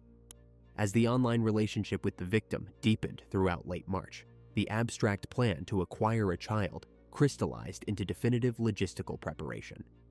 Clarissa openly discussed the parameters of the deception inside the home, treating the selection of the high school student not as a randomized interaction, but as a deliberate solution to their impending self-imposed deadline. The relationship crossed from the digital sphere into physical reality during the first week of April 2019, when Marlene drove her car to the South Springfield Avenue residence for an initial face-to-face meeting. This first encounter served as a critical, non-violent reconnaissance mission for the perpetrators. The teenager entered the home alone, accepted a small bundle of complimentary baby clothes from Clarissa, and spent time conversing inside the living room before departing entirely unharmed. This interaction was a psychological triumph for Clarissa. It confirmed that the young mother was highly compliant, comfortable traveling to the house alone, and completely secure in the belief that she was entering a safe domestic environment. It was during this specific timeline that Clarissa explicitly informed her daughter that the student would be the source of the baby, though the initial violent execution was delayed, allowing the victim's pregnancy to progress even closer to full term to maximize the biological viability of the fetus. By mid-April, the trap was fully set, and the timeline was narrowing. The student remained in intermittent contact with Clarissa, expressing deep gratitude for the initial assistance and eagerly inquiring about the remaining high-cost items, particularly the promised stroller. Clarissa deliberately managed the pacing of the communications, waiting until the young mother had reached her 9th month, an advanced physical state that severely restricted her mobility and reaction times. On April 22nd, Clarissa initiated the final phase of the manipulation, messaging the teenager with an urgent notification that she had cleared out her storage spaces and assembled a massive collection of brand new clothing, parenting gear, and the essential stroller, all prepared for immediate pickup the following afternoon. Driven by the impending reality of her early May due date and the desire to complete her nursery without draining her family's savings, the student agreed to the logistical arrangement. She finalized a schedule to depart her charter high school classes in Pilsen on the afternoon of April 23rd, planning a routine, short commute across the neighborhood to pick up the donation, completely unaware that every detail of her arrival had been meticulously structured to facilitate her execution. April 23, 2019, was an unremarkably overcast spring afternoon in Chicago, with the ambient temperature hovering in the low 50s. Marlene finished her school day in Pilsen, climbing into her black Honda Civic to begin the 3.5-mile drive southwest toward Springfield Avenue. She was physically exhausted, her body carrying the immense strain of a 9-month pregnancy. The simple act of steering through the dense afternoon traffic required significant physical effort, but her mind remained entirely fixed on the promised inventory of newborn supplies. The free stroller and bundles of winter clothing would finalize her preparation for her son's arrival, easing the financial pressure on her household. She navigated the vehicle to the curb directly outside the single-story brick bungalow. The street was quiet, lined with residential homes and neat, modest lawns. Marlene stepped out of the car, leaving her personal belongings on the passenger seat, expecting nothing more than a brief transactional encounter before returning home to her husband and toddler. She walked up the concrete steps of the front porch and knocked on the door, stepping over the threshold into an environment that had been entirely arranged for her destruction. Clarissa and Desiree greeted the teenager at the entrance, their body language projecting the casual, welcoming hospitality of neighbors offering charity. The interior of the bungalow was deceptively mundane, the faint scent of household cleaners and old furniture masking the absolute lack of any legitimate medical preparations for a birth. The promised stroller and bundles of wrapped baby clothing were clearly visible in the living space, serving as the physical confirmation that Marlene's trip had been necessary. Clarissa directed the teenager to sit down on a worn family couch, immediately initiating a repetitive conversation designed to keep her immobile, comfortable, and completely relaxed. Desiree moved quietly through the peripheral spaces of the small home, systematically checking the door locks and pulling the window curtains tight against the street-level view outside. The ordinary sounds of the residential neighborhood, distant lawnmowers and passing vehicles, faded entirely as the heavy front door clicked shut. To ensure the victim remained completely passive and distracted, Clarissa turned on a television set in the living room, putting on a movie to occupy the teenager's attention. She then shifted her physical position, moving to a spot directly behind the couch where Marlene sat. The high school student was completely engrossed in the screen, her posture relaxed, her head resting back against the cushions. The sheer mass of her advanced pregnancy made any sudden, defensive movement anatomically difficult. From an adjacent hallway, Clarissa retrieved the primary instrument of the attack, a length of heavy, rigid coaxial cable. The thick, plastic-coated wiring typically utilized for television equipment, selected explicitly for its high tensile strength and its inability to snap under extreme mechanical pressure. Desiree stood in the immediate vicinity, her physical presence blocking the main corridor leading toward the front door, standing by to assist the moment the assault commenced. The transition to physical violence was instantaneous and absolute. Clarissa looped the rigid cable over Marlene's head, snapping it tight against her throat with immense upward force. The initial constriction instantly crushed the teenager's windpipe, completely cutting off her ability to scream, call for help, or draw air into her lungs. Marlene gasped. No sound emerged from her throat. Her body convulsed in a violent, instinctive surge of survival adrenaline. She fought frantically against the crushing pressure around her neck. Her hands flew upward, her fingers clawing desperately beneath the plastic-coated wire, trying to create a single millimeter of space to breathe.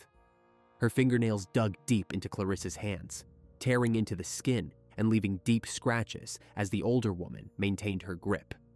The entire couch shook under the weight of the desperate struggle. Clarissa screamed for immediate assistance. Desiree lunged forward into the fray. She did not pull her mother away. Instead, she threw her entire body weight onto Marlene's lower body, pinning the teenager's legs to the couch cushions to completely neutralize her physical leverage. Desiree then systematically pried the teenager's fingers away from the coaxial cable, forcing her hands down and breaking her defensive hold. Clarissa tightened the loop further, twisting the rigid wire around her own knuckles to maximize her pulling force. The pressure was unyielding. 2 minutes passed. The high school student's defensive movements grew increasingly sluggish. Her oxygen-deprived brain began to fail. Her vision blurred, then faded to black. Her arms dropped limply to her sides. Her body went entirely still against the cushions. Clarissa maintained the maximum constriction on the wire for several additional minutes, ensuring that any residual cardiac activity was permanently extinguished. The living room fell completely silent, save for the ambient audio of the television program still playing in the background. Marlene lay dead on the floor, her chest completely motionless. The perpetrators now shifted to their primary objective, the physical extraction of the living child from the deceased mother.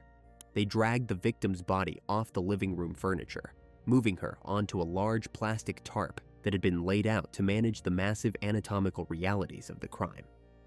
Clarissa retrieved a standard sharpened kitchen utility knife and positioned herself over the abdomen. Her mindset was entirely clinical, detached from the humanity of the teenager lying before her, focused exclusively on the retrieval of the biological prize. Slicing through the fabric of Marlene's clothing, Clarissa made a deep, horizontal incision across the lower abdomen, mimicking the crude path of an unsterilized cesarean section. The blade cut through layers of dermal tissue, subcutaneous fat, and the dense muscular wall of the uterus. The small room immediately filled with the heavy, metallic stench of fresh blood, pooling rapidly across the plastic barrier. Slicing further into the uterine cavity, Clarissa breached the amniotic sac.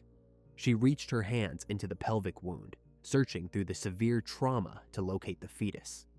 She pulled the baby boy out from the ruptured womb, immediately severing the umbilical cord with the kitchen knife. The child was completely limp, his skin deep blue from the severe oxygen deprivation caused by the prolonged strangulation of his mother.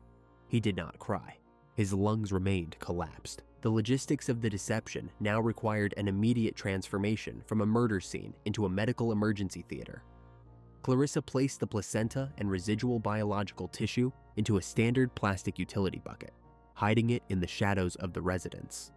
She smeared the fresh blood across her own clothes, thighs, and hands, simulating the chaotic aftermath of a sudden home delivery. Desiree began frantically scrubbing the living room furniture, attempting to wipe away the spatters of blood from the walls and carpet before anyone noticed the disturbance. Clarissa took the non-responsive infant into her arms, walked directly to the telephone, and dialed emergency services. She informed the 911 dispatcher in a high-pitched, breathless panic that she had just given birth unexpectedly inside her residence, that the delivery had occurred minutes ago, and that her newborn son was turning blue and failing to breathe. Within 10 minutes, the quiet of Springfield Avenue was shattered by the high-decibel wail of responding sirens as paramedics rushed toward the bungalow, entirely unaware that the frantic woman waiting on the porch was an executioner holding a stolen life. The moment the sun set on April 23, 2019, the quiet routine of the Lopez household dissolved into a clinical, suffocating panic. Giovanni Lopez waited at the designated daycare facility, expecting his wife to arrive with their toddler, Joshua. The minutes stretched into hours. Her phone was completely unresponsive. Calls went directly to an automated voicemail system, and text messages remained unread. This absolute silence was entirely incompatible with her character. She had never left her son stranded, nor had she ever disconnected from her family without warning. By midnight, Giovanni was driving aimlessly through the grid-mapped streets of Chicago's southwest side, peering into dark alleys and commercial parking lots, hunting for the familiar silhouette of her black Honda Civic. He traced the logical route from her charter school back to their apartment, stopping at gas stations to ask clerks if they had noticed a heavily pregnant teenager matching her description. Every interaction yielded the same negative result, deepening a heavy sense of isolation that grew more pronounced as the early morning hours arrived. The next morning, the family officially entered the bureaucratic machinery of the Chicago Police Department to file a formal missing person report. The initial reception was marked by systemic inertia. Investigators categorized the disappearance under standard runaway protocol, subtly suggesting to the distraught husband that a teenager might have willingly walked away from the heavy dual burdens of high school and early motherhood. This early theory generated an agonizing delay that severely compromised the critical first 48 hours of the investigation. While detectives treated the case with routine administrative pacing, filing paperwork, and waiting for automated system updates, Marlene's relatives knew that a physical abduction was the only logical explanation for her sudden absence. They actively bypassed official channels, initiating an aggressive, independent street-level search that would completely consume the next 3 weeks of their lives. Volunteers combed the neighborhoods between the Pilsen Charter School and her home, printing thousands of bright pink flyers and taping them to telephone poles, bus shelters, and local storefronts. The community shifted around the crisis. An undercurrent of profound unease settled over the local immigrant enclave, a collective realization that a heavily pregnant young woman had vanished into thin air in broad daylight, leaving her vehicle and possessions behind. Rumors began to circulate through local churches and digital chat rooms, with community members whispering about potential human trafficking rings or random gang violence, completely fracturing the neighborhood's sense of insular safety. Giovanni held emotional press conferences outside local community centers, his voice cracking as he implored anyone with information to step forward, entirely unaware that his wife's vehicle was parked less than 4 miles away, sitting undisturbed on South Springfield Avenue, directly outside the residence where she had been murdered. The family even organized small search parties to walk through abandoned industrial parks and vacant lots, operating under the terrifying assumption that she might be injured and unable to call for assistance. Simultaneously, a radically different narrative was playing out within the sterile, brightly lit corridors of Advocate Christ Medical Center in Oak Lawn. Clarissa Figueroa had arrived via emergency transport, covered in biological fluids, and presenting a critically ill newborn baby boy to the trauma team. The infant was in a state of profound medical crisis. His brain had been completely starved of oxygen during the violent extraction, resulting in an automated, flatlined neurological status. The emergency room staff, operating under the primary ethical imperative to preserve human life, immediately focused their resources on stabilizing the child. They intubated the infant, connected him to a complex network of life support machinery, and transferred him to the neonatal intensive care unit. In this sterile environment, Clarissa effortlessly assumed the public persona of a grieving, desperate biological mother. She stood over the plastic incubator, weeping dramatically for the medical staff, and announced that she was naming the dying infant Xander, a direct homage to her deceased son, Xavier, whose passing had triggered her descent into violence. She carefully managed her performative interactions with the nursing staff, describing the fictional details of her sudden, precipitous home delivery on the floor of her bungalow. Her boyfriend, Piotr Bobak, joined her at the hospital, completely integrated into the fiction, comforting her during long vigils beside the medical monitors. To the hospital staff, the couple presented a picture of immense domestic tragedy, 2 parents watching their newborn slip away due to an unpredictable medical anomaly. The specialized nurses focused entirely on the complex machinery keeping the child alive, their professional instincts overriding any immediate desire to question the anatomical presentation of the 46-year-old woman claiming maternity. The deception soon expanded into financial opportunism. Clarissa leveraged the public visibility of her terminal child to launch an online crowdsourcing campaign on GoFundMe. She posted cropped images of the intubated baby, surrounded by hospital wires and sensors, accompanied by a narrative detailing her family's inability to afford the impending medical bills and eventual funeral costs. The campaign circulated through the digital space, pulling in financial donations from sympathetic strangers who believed they were supporting a destitute mother experiencing an unthinkable loss. Clarissa systematically collected the digital funds, using the capital to reinforce her fabricated lifestyle, while the true father of the child was frantically posting missing person flyers on the very same streets. She even updated the page regularly with manufactured medical progress reports, detailing her phantom heartbreak to maximize the influx of online charity. For nearly 20 days, these parallel realities existed in absolute isolation from one another.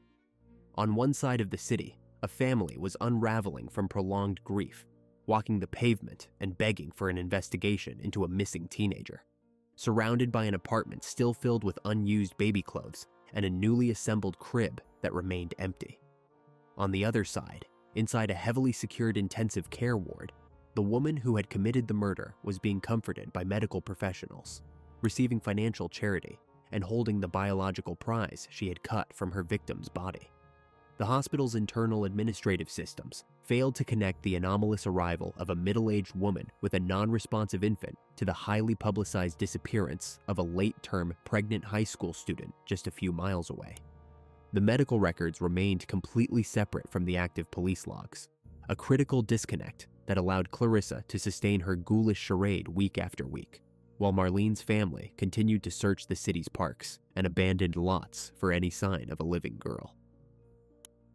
The turn from a fragmented missing persons case into an active homicide investigation was marked by systemic friction, bureaucratic delays, and a series of exhausting institutional dead ends. In the days immediately following the disappearance, detectives from the Area Central Special Victims Unit operated under the persistent, flawed assumption that they were dealing with a voluntary runaway, a narrative that severely limited their initial operational scope.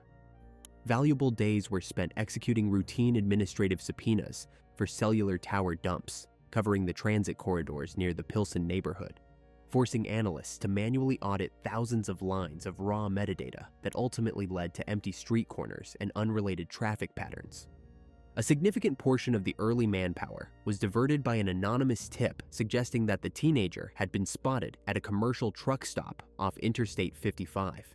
Investigative teams spent 48 hours reviewing degraded, low-resolution security footage from the fuel pumps, fixating on a blurry female silhouette stepping into a long-haul commercial cabin, only to discover after cross-referencing out-of-state license plate readers that the individual was entirely unrelated to the case.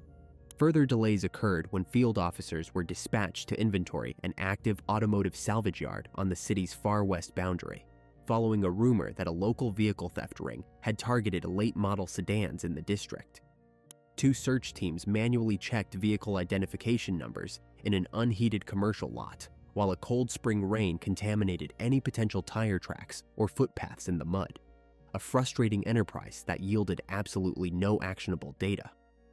This pattern of chasing insular leads and unverified street rumors created a profound operational fatigue within the precinct, leaving the victim's family to feel completely abandoned by the formal justice system.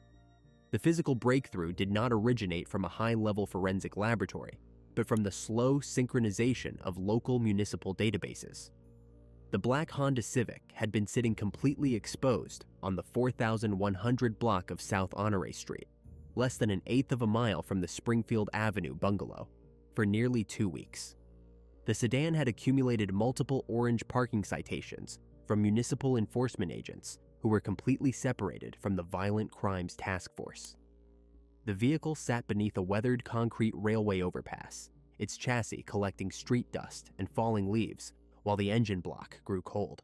When a routine electronic data sync finally triggered an automated alert at the local precinct, field investigators were dispatched to secure the perimeter.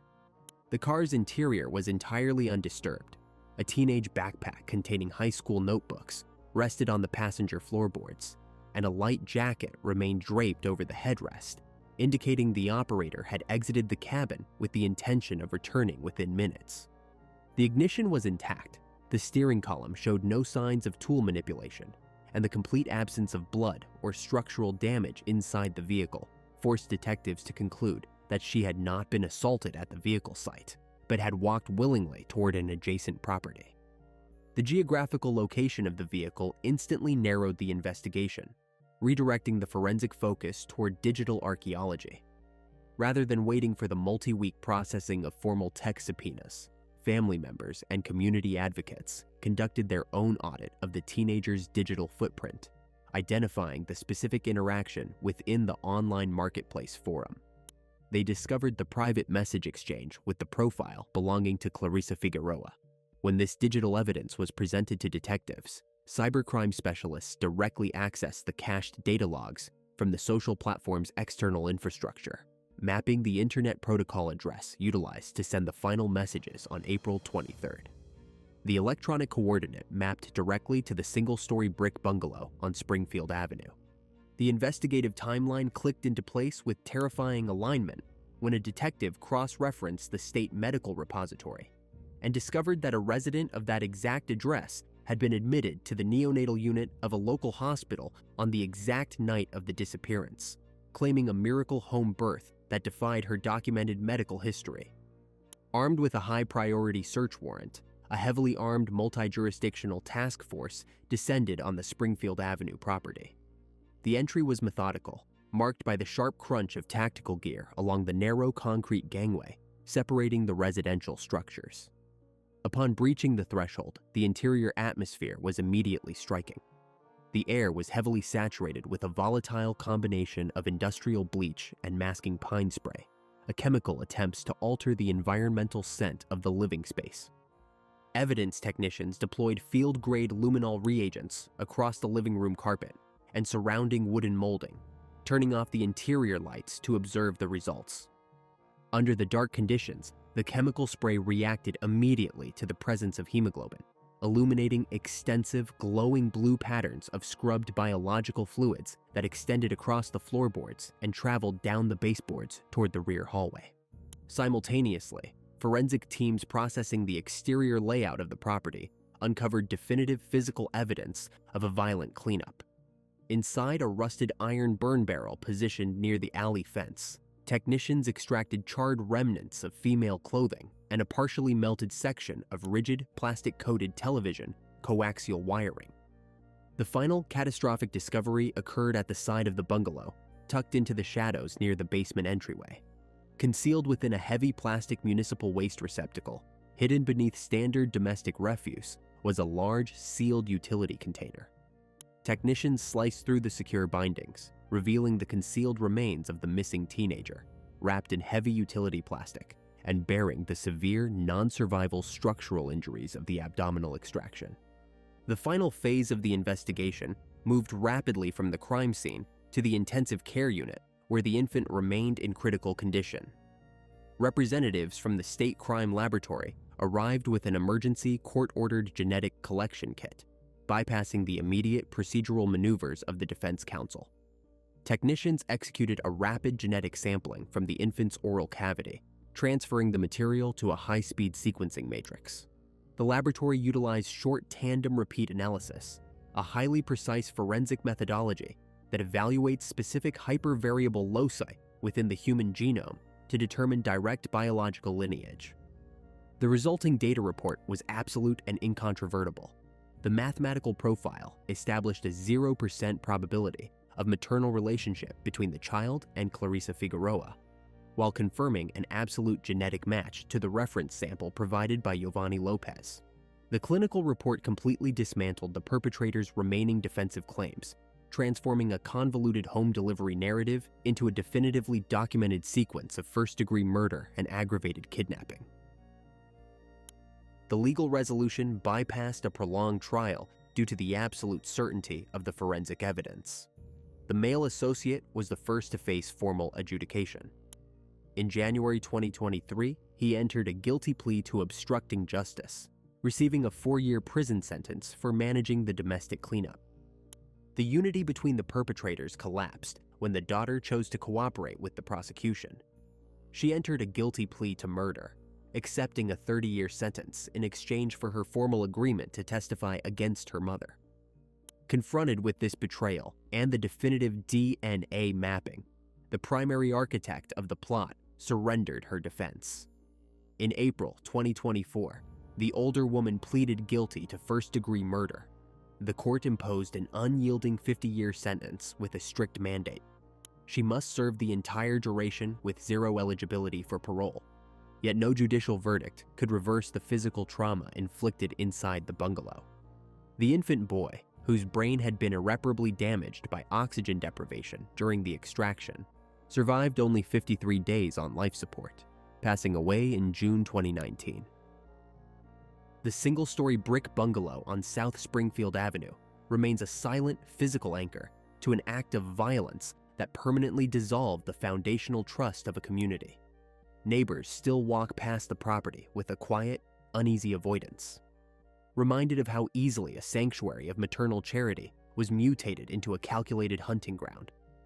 In the digital spaces where vulnerable mothers once sought solidarity, an unshakable undercurrent of suspicion has replaced mutual aid.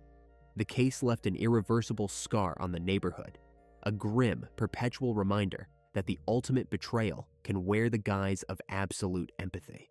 Please like this video and share your thoughts about this case in the comments. Be sure to check out our previous videos as well. See you soon.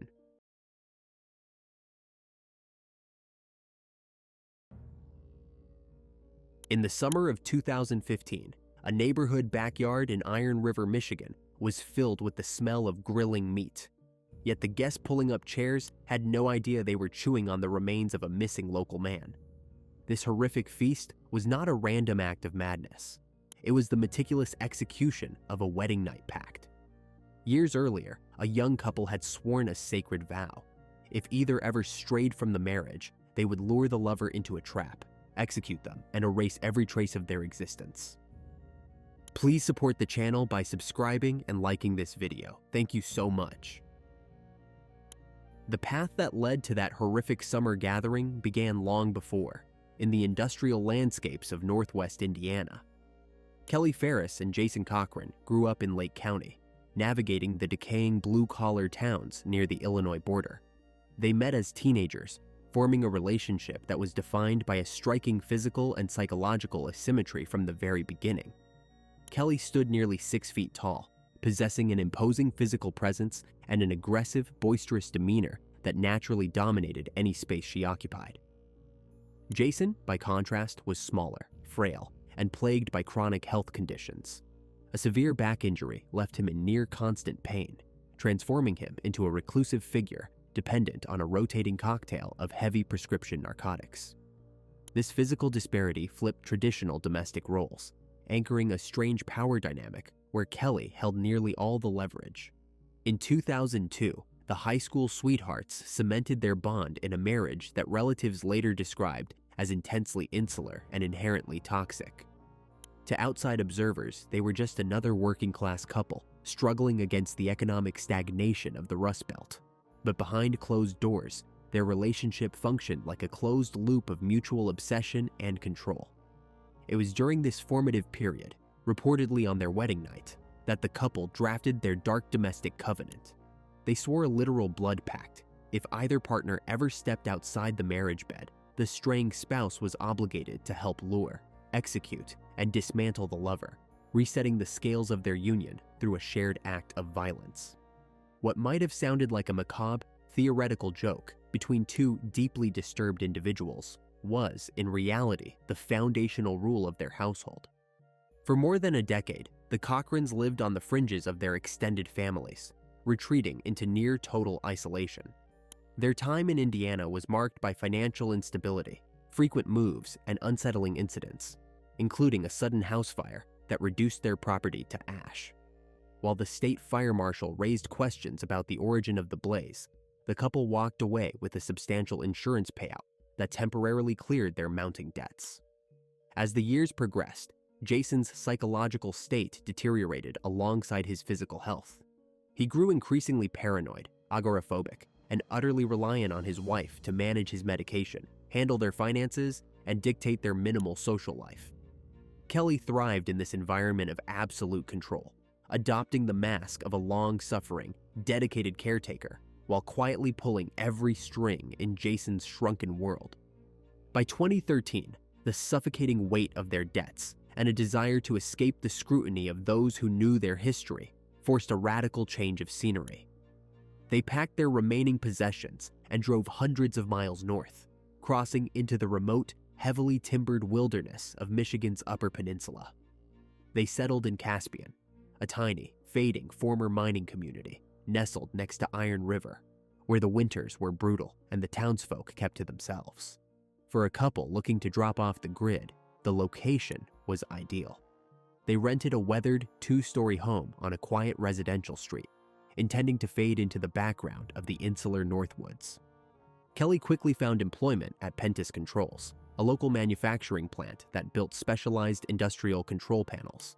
Her sharp technical aptitude and outgoing, assertive personality allowed her to integrate seamlessly into the small workforce, while Jason remained hidden away in the damp rooms of the rental house. In the tight ecosystem of Iron County, neighbors saw the transplants as eccentric but harmless. Jason was a rare sight, occasionally shuffling onto the porch, looking pale and hollowed out by illness.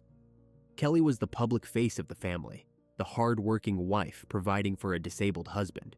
Yet, the isolation of the northern forests did not cure the rot inside their marriage. It acted as an incubator. With Jason trapped inside his own mind and Kelly suddenly exposed to a new, independent social circle at the factory, the volatile equilibrium of their wedding night pact began to fracture. The arrival of the Cochrans in the Upper Peninsula immediately collided with the life of a well-established local resident.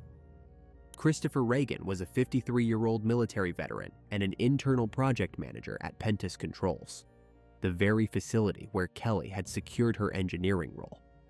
Reagan was a stark contrast to the frail, drug-dependent husband waiting at home. He was an athletic, highly disciplined individual who spent his free time hiking the rugged terrain of Iron County and maintaining a strict physical regimen. Following a recent divorce, he had settled into an apartment in Iron River, focusing entirely on his career and rebuilding his personal life. His colleagues respected his calm, organized approach to manufacturing oversight, viewing him as a stable and reliable fixture within the company's corporate hierarchy. He was a man defined by structure, a structure that began to unravel the moment he was assigned to work within the same industrial corridors as the new transplant from Indiana. The professional intersection between Kelly and the project manager quickly shifted from routine workplace collaboration to a volatile physical attraction. Working in close proximity over long shifts, Kelly utilized her sharp technical understanding and boisterous, unfiltered personality to draw Reagan into her orbit. She targeted his vulnerability as a divorced man living alone in a new town, systematically presenting herself as an emotionally neglected woman chained to a failing, chronically abusive marriage. She described her home life as a prison of constant caretaking, claiming her husband's physical disabilities and dependency on heavy narcotics had completely hollowed out their domestic existence. This carefully constructed narrative of a woman in distress resonated with Reagan, who began to see himself as a comforting, protective counterweight to her domestic misery. By the spring of 2014, the relationship had transitioned into a passionate, high-risk affair. The logistics of their encounters required absolute secrecy in a region where unfamiliar vehicles were instantly noticed. They engineered a complex system of communication, utilizing specialized messaging applications to coordinate their trysts. Their meetings took place either in the absolute isolation of Reagan's apartment during off hours or within the deep logging trails that cut through the state-line forests. To Reagan, the arrangement was strictly compartmentalized, an intense, temporary physical escape before his impending permanent relocation. He had already secured a promising new corporate position in North Carolina and was actively preparing to exit Michigan entirely. He confided in his closest associates that the affair had a definitive expiration date, making it clear he had no intention of pursuing a long-term commitment with a married woman. He viewed their time together as a closed chapter that would naturally conclude when his moving trucks departed the Upper Peninsula. However, the internal psychological calculations driving Kelly were operating on a plane of dangerous obsession that the project manager completely failed to recognize. She was not looking for a temporary distraction. She was becoming deeply embedded in a dual existence, balancing her absolute dominance over her husband with a reckless projection of a future with her lover.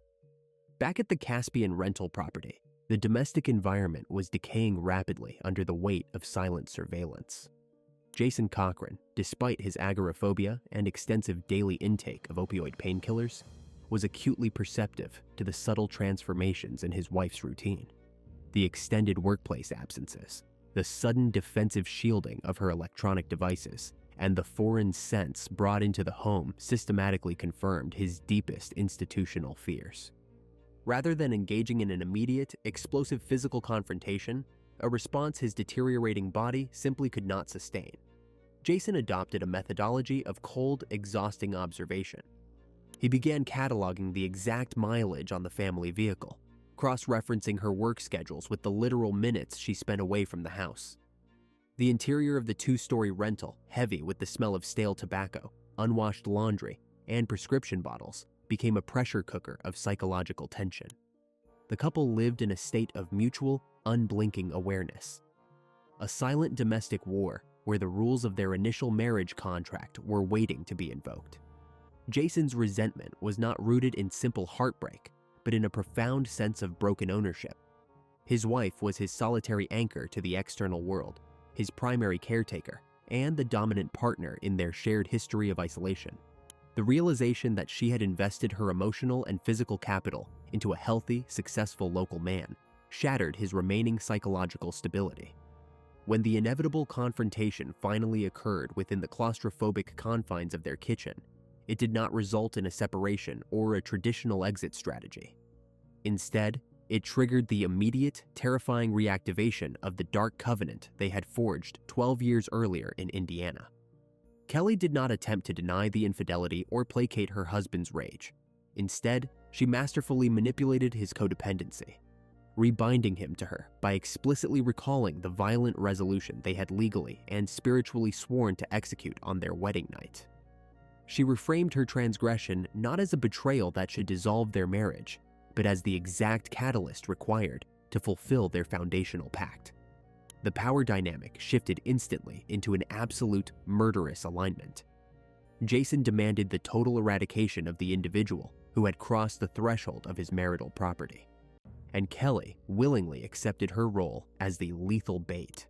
They began utilizing their long, isolated evenings to carefully engineer an ambush, holding highly detailed, sober discussions at their kitchen table while mapping out the tactical requirements of a homicide. The plan was designed to exploit Reagan's absolute trust in Kelly, drawing him into an environment where his physical strength would be completely neutralized. As the project manager's scheduled departure date for North Carolina grew closer, his apartment began filling with packed cardboard boxes, and his availability grew increasingly limited. Kelly used this narrowing window of opportunity to claim she wanted a final, unhurried farewell away from the prying eyes of the manufacturing plant. She convinced Reagan to visit the Caspian residence under the explicit pretense that her husband would be completely away from the property or entirely incapacitated by his medical regimen. The trap was meticulously set, capitalizing on Reagan's belief that he was engaging in a final, low-risk, intimate encounter with a compliant partner, while Jason waited in the dim, unlit spaces of the home, armed and fully prepared to enforce the blood contract that defined their union. The late afternoon light was completely swallowed by the dense pine canopy of Iron County when the trap finally sprung shut. The date was October 14th, 2014. Christopher Regan completed his final operational shift at the manufacturing facility, walked out to his vehicle, and turned the ignition. He believed he was navigating a routine, low-risk personal farewell, a brief, intimate encounter with a coworker before his moving trucks arrived to transport his life to North Carolina. He drove toward the Cochran residence in Caspian, entirely unaware that his precise movements were being tracked through the window pane of a dark, unlit kitchen. The physical setting of the two-story rental property was utterly unremarkable from the street, a faded blue-collar exterior surrounded by overgrown weeds and rusted lawn tools. Inside, however, the air was thick with the suffocating scent of cheap lemon cleaner, deployed in a frantic attempt to mask the underlying odor of damp drywall, stale cigarette smoke, and heavy prescription narcotics. Kelly welcomed the project manager at the side door, her expression entirely relaxed. Her voice calm as she guided him away from the entryway and deeper into the quiet domestic space, assuring him that her disabled husband was either completely incapacitated by his evening medication or entirely absent from the property. The progression from the threshold to the interior bedroom was a deliberate, calculated exercise in psychological manipulation. Reagan moved through the narrow hallways with absolute confidence, dropping his keys onto a counter, a light, metallic ring that would be the last normal ambient sound of his life. The physical environment shifted instantly into a space of high tension. The bedroom was dim, illuminated only by the faint gray glow of the fading evening seeping through a cracked window blind. Short sentences, a floorboard creaks in the adjacent hallway, a heavy, uncoordinated rhythm of footsteps shuffling against the worn carpet. The door swung open. Jason Cochran stood in the frame, his frail, pain-riddled body appearing strangely anchored by the sudden, terrifying weight of a .22 caliber rifle gripped in his hands. There was no theatrical exchange of words, no screaming match, and no opportunity for the athletic military veteran to utilize his superior physical strength or defensive training. The silence of the room was punctured only by the sharp, mechanical click of the rifle's safety catching, a tiny metallic snap that signaled the absolute end of negotiation. Jason raised the barrel, aligning the sights directly with the back of Reagan's skull. A single, sharp pull of the trigger. The crack of the small caliber round was surprisingly muffled within the insulated, cluttered walls of the house, followed instantly by the heavy, unyielding thud of a human body collapsing face first onto the wooden floorboards. The project manager died instantly, his life extinguished before he could even process the physical presence of the man standing in the doorway. Blood began to pool rapidly across the floor, soaking into the old synthetic rug and creeping toward the baseboards. A stark crimson reality that cemented the execution of the couple's long-dormant wedding night pact. The immediate aftermath required immediate, exhausting physical exertion that pushed Jason's deteriorating body to its absolute structural limit. Moving 180 pounds of dead weight down a narrow residential layout was an impossible task for a man crippled by chronic back injuries, forcing Kelly to assume the primary physical burden of the operation. Together, operating in a state of clinical, hyper-focused cooperation, they dragged the body through the kitchen space, leaving a thick, dark crimson smear across the yellowed linoleum. They navigated the steep, dangerously narrow wooden stairs leading down into the subterranean darkness of the cellar. The air in the basement was instantly freezing, smelling of damp earth, exposed stone, and rusted iron pipe. They laid the project manager out on a heavy blue plastic tarp stretched across the cold concrete floor, directly beneath the harsh, unblinking glare of a single bare light bulb. This freezing concrete chamber became an industrial processing zone. They did not possess professional forensic tools, surgical instruments, or commercial meat-cutting equipment. Instead, they relied on a standard household handsaw, a heavy iron hatchet, and a selection of sharpened kitchen knives retrieved from the upstairs drawers. The rhythmic, metallic scratch of the saw blade biting into bone filled the narrow cellar, a grating, continuous sound that went on for hours into the deep night without a single break. Jason's physical limitations quickly caught up with him. His breath came in ragged, painful gasps, and he was repeatedly forced to lean against the stone walls, his hands shaking violently from the onset of intense pain and the fading of his initial adrenaline rush. Kelly, however, displayed a terrifying, methodical efficiency, working through the major joints of the body with a cold detachment that stunned her husband. The sensory environment inside the cellar grew increasingly toxic, the heavy, metallic stench of copper filling the unventilated air. Mixing with the chemical tang of lighter fluid, they repeatedly squirted around the room to dull the odor of exposed tissue. They systematically severed the limbs, separating the head, reducing a human being into anonymous, manageable components that could easily fit into standard heavy-duty black plastic garbage bags. As the first pale lines of dawn began to touch the Iron County tree line, the couple loaded the weighted, leaking plastic bags into the back of their family vehicle. They drove deep into the labyrinth of gravel logging trails that cut through the remote wilderness along the Michigan state line, far past the standard hunting perches where local woodsmen might wander.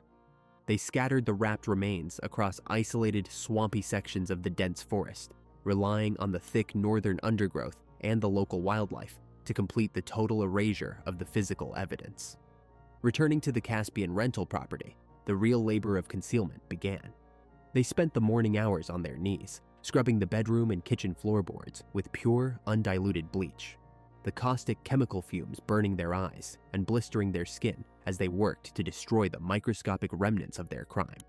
They burned Reagan's blood-soaked clothing, his personal wallet, and the stained bedding in a rusted metal barrel in the backyard, watching the thick, oily black smoke drift slowly over the quiet residential neighborhood.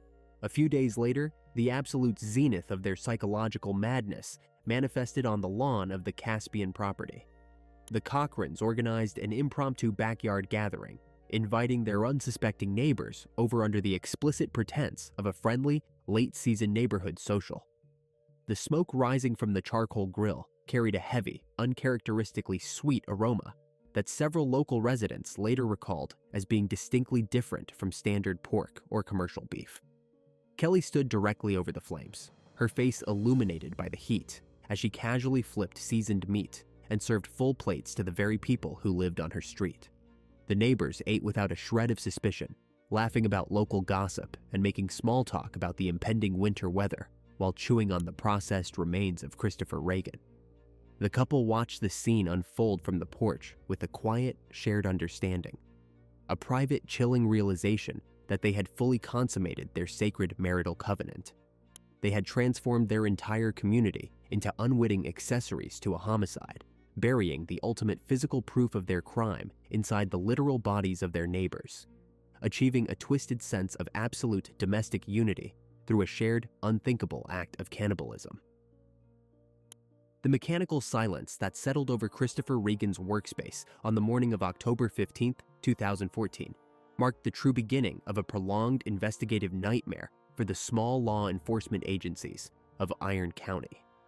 He was an individual of absolute, militaristic precision, someone who calibrated his arrival times to the minute, and never deviated from his professional schedule. When his operational leadership shifts at the industrial facility went completely unstaffed without a single phone call or explanatory message, a profound wave of anxiety instantly rippled through his close circle of associates. The initial alarm was raised by his former partner, who had grown accustomed to a reliable cadence of daily communication and checking in. Her standard text messages went unacknowledged, the electronic pings hanging in the digital ether without a response. This complete break in communication was fundamentally incompatible with his character. By the time multiple days had dissolved into nearly 2 weeks of absolute silence, the internal panic among his loved ones transitioned into a formal mobilization of local emergency services. A formal missing persons report was officially filed with the Iron River Police Department, prompting an immediate dispatch to his residential apartment. The interior of the living space presented a deeply disorienting tableau to the responding patrol officers. Cardboard moving boxes stood stacked along the walls, neatly sealed and labeled for his imminent corporate transfer to North Carolina. Yet the critical personal items required for a long-distance overland transit remained exactly where they should not be. The apartment was completely hollowed out of human presence, bearing no immediate signs of a violent struggle, forced entry, or overt physical disruption. The baseline assumption that he had simply packed up and departed early was systematically demolished by the reality of what was left behind. His secondary vehicle remained parked outside, and his life savings lay completely untouched in his primary banking accounts. For an experienced project manager on the verge of a major career advancement, vanishing into the Northwoods without pulling a single dollar from his finances was a psychological impossibility. The first critical breakthrough in the case materialized on the gravel expanse of a remote park and ride commuter lot located in adjacent Bates Township. A local patrol officer spotted his primary vehicle sitting abandoned near the tree line, its windows coated in a thick layer of early autumn frost. The exterior of the vehicle was entirely intact. showing no visible impact damage or signs of a roadside emergency. Upon securing a legal entry into the cabin, investigators began a meticulous processing of the interior layout, hunting for any discarded item that could establish his physical trajectory on the night of October 14th. Tucked away within the cluttered console, detectives retrieved a small, unassuming scrap of paper that would fundamentally reorient the entire scope of the operation. It was a handwritten note, scribbled in a loose, looping cursive, containing a highly specific set of step-by-step driving directions that terminated directly at a residential property on Lawrence Street in Caspian. The name attached to that specific geographic address belonged to Kelly Cochran. Almost overnight, the insular atmosphere of the manufacturing plant became saturated with intense workplace gossip and quiet speculation. The local workforce began communicating in hushed tones across the factory floor, sharing long-buried observations about the overt physical proximity that had developed between the missing project manager and the towering new hire from Indiana. Detectives quickly learned that the relationship had surpassed basic workplace familiarity, transforming into a high-risk open secret that many had chosen to ignore out of respect for his privacy. The realization that a disciplined military veteran had been drawn into the orbit of a married woman introduced a volatile domestic element to the disappearance, shifting the baseline theory from a voluntary missing person file to a potential target of marital retribution. On October 28, 2014, local police officers executed their first official outreach to the Caspian rental property, initiating separate, recorded interviews with both spouses. Kelly met the investigators with a posture of chilling, unbothered transparency, stepping into the interview room without a shred of hesitation. She openly acknowledged the existence of the intimate relationship, entirely bypassing any attempt to shield her infidelity from law enforcement. Instead, she presented a calculated narrative of an unconventional, highly permissive marriage. She told the interviewing officers that her husband was fully aware of her physical encounters with other local men and was entirely unbothered by her choices. To explain her timeline, she claimed that she had last interacted with him on the afternoon of October 14th, explicitly stating she had transported a pan of homemade lasagna and garlic bread to his apartment for a casual dinner before returning home early to tend to her domestic chores. She claimed she had even returned to check on his well-being the following morning, noticing both of his personal vehicles parked outside and assuming he was simply resting before his move. When investigators pivoted to cross-examine Jason Cochran, they were confronted by a physical presentation that seemed to completely rule out any capacity for heavy, violent criminal behavior. He appeared before them as a broken, sickly figure, his spine visibly distorted by chronic injury, and his speech pattern heavily slowed by the sedative effects of his daily prescription narcotics. He corporate mapped his own innocence through a display of sheer physical vulnerability. He told the detectives that he had never personally met the missing veteran, though he admitted he was aware of his residential location because he had once spotted his wife's family truck parked outside the apartment complex. Kelly actively reinforced this perception of her husband's physical helplessness, explaining to the authorities that his severe back problems, advancing kidney issues, and extensive history of cancer treatments rendered him completely incapable of overpowering a physically fit, highly disciplined former military service member. This presentation created a massive, immediate frustration for the local police department. They were looking at a file with no physical body, no traceable blood evidence within the recovered vehicle, and a central pair of persons of interest who were perfectly cooperative on the surface, offering a seamless shield of profound medical disability that the local department simply did not have the forensic resources to pierce. The local community struggled to process the total lack of progress as the weeks flipped into a freezing Michigan winter. Rumors began to harden into a pervasive, collective fear that permanently altered the social landscape of Iron County. This was a region where residents left their front doors unlocked and their keys in the ignitions of their trucks, an environment where the vast forest was viewed as a playground rather than a hiding place for human remains.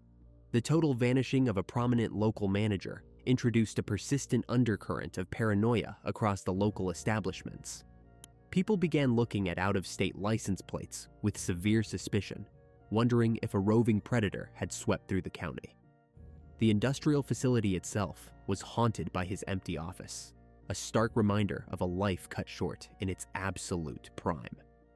Every weekend, volunteer search parties organized by local woodsmen braved the mounting snowdrifts, combing through miles of dense logging trails and frozen marshlands along the state border, hunting for any discarded piece of clothing or disturbed earth that could break the investigative deadlock.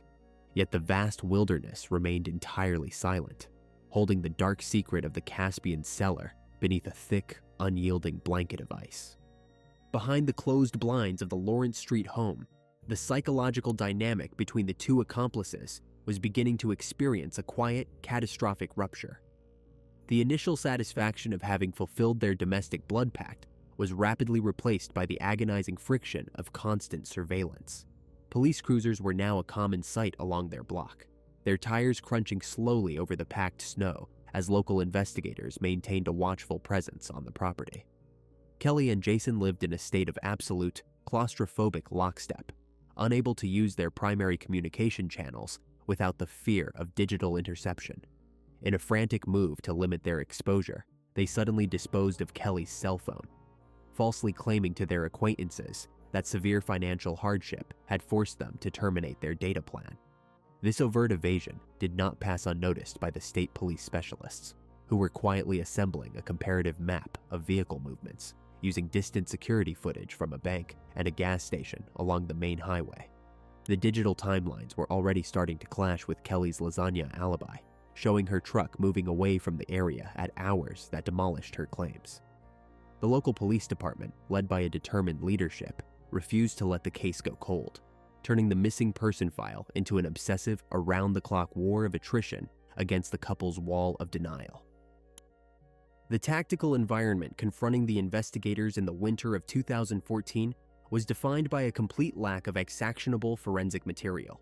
A multi-agency task force, uniting local municipal officers, county detectives, and state police tracking specialists, attempted to reconstruct a timeline that grew more fragmented with every passing week.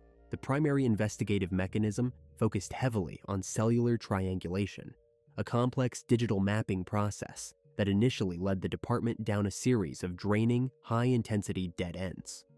Technicians isolated a persistent communication anomaly originating from a remote cellular tower located near a swampy logging tract miles outside the Caspian municipal boundary. For nearly 3 weeks, search teams braved sub-zero temperatures, utilizing specialized ground-penetrating equipment and deep-water dive teams to clear a series of frozen, zero-visibility bogs, only to discover a discarded vintage encryption device completely unrelated to the missing veteran. This initial misdirection was quickly followed by another significant red herring that systematically drained the department's limited investigative resources. A long-haul logistics driver filed a formal report with the State Highway Patrol, claiming to have witnessed an individual matching the victim's exact physical description entering a late-model commercial transport vehicle at a rest facility along Interstate 41 near the Wisconsin border. Detectives immediately pivoted, requisitioning hundreds of hours of grainy, low-resolution security footage from private fuel stations and tracking down the vehicle across multiple state lines. When the individual was finally intercepted by local authorities in a distant jurisdiction, forensic verification revealed it was merely a regional transit worker who shared a striking physical resemblance and a similar style of heavy winter outerwear. The frustration within the small department was immense. The public was demanding immediate answers about how a high-profile manufacturing manager could completely vanish from an industrialized neighborhood without a single trace, and the mounting stack of false tips was actively stalling their progress. In a desperate bid to shatter the investigative deadlock, detectives secured a comprehensive search warrant for the Lawrence Street rental property, executing a coordinated early morning entry with a team of specialized biological detection, K9S. The interior of the home met the handlers with an overwhelming chemical atmosphere, the heavy stench of industrial-grade bleach and alkaline detergents radiating from the floorboards and baseboards of the primary bedroom. The dogs repeatedly alerted to localized areas within the kitchen layout and along the steep, narrow descent into the basement stone cellar. However, the meticulous chemical scrub executed by the occupants had done its work too well. While forensic light arrays exposed massive patterns of wiped surfaces, the microscopic scrubbing had thoroughly sheared the structural integrity of the underlying biological profiles, leaving technicians with insufficient cellular material to establish a legal match. Without a physical torso, a weapon, or a verifiable DNA profile, the county prosecutor was forced to maintain a posture of agonizing restraint. Under regional judicial guidelines, moving forward with a capital murder indictment in the absolute absence of human remains was an extraordinary legal hazard that the state was simply not prepared to take. Sensing the continuous, suffocating presence of law enforcement surveillance, the psychological equilibrium inside the Caspian home completely imploded. In the early spring of 2015, the couple made a sudden, unannounced decision to break their lease agreement, systematically loading their remaining household items into a small, enclosed utility trailer under the cover of a moonless night. They fled the Upper Peninsula entirely, driving hundreds of miles south across the state line to re-establish a domestic perimeter in Hobart, Indiana. For the original Michigan tracking teams, this relocation was a catastrophic operational setback. Their primary persons of interest were now entrenched outside their geographic jurisdiction, sheltered behind state boundaries that required a mountain of complex interstate legal paperwork to cross, forcing the local detectives to rely on Indiana municipal agencies who naturally viewed the out-of-state missing person file as a historic, low-priority investigation. Within the new Indiana residence, the domestic dynamic transitioned into a terrifying period of psychological deterioration.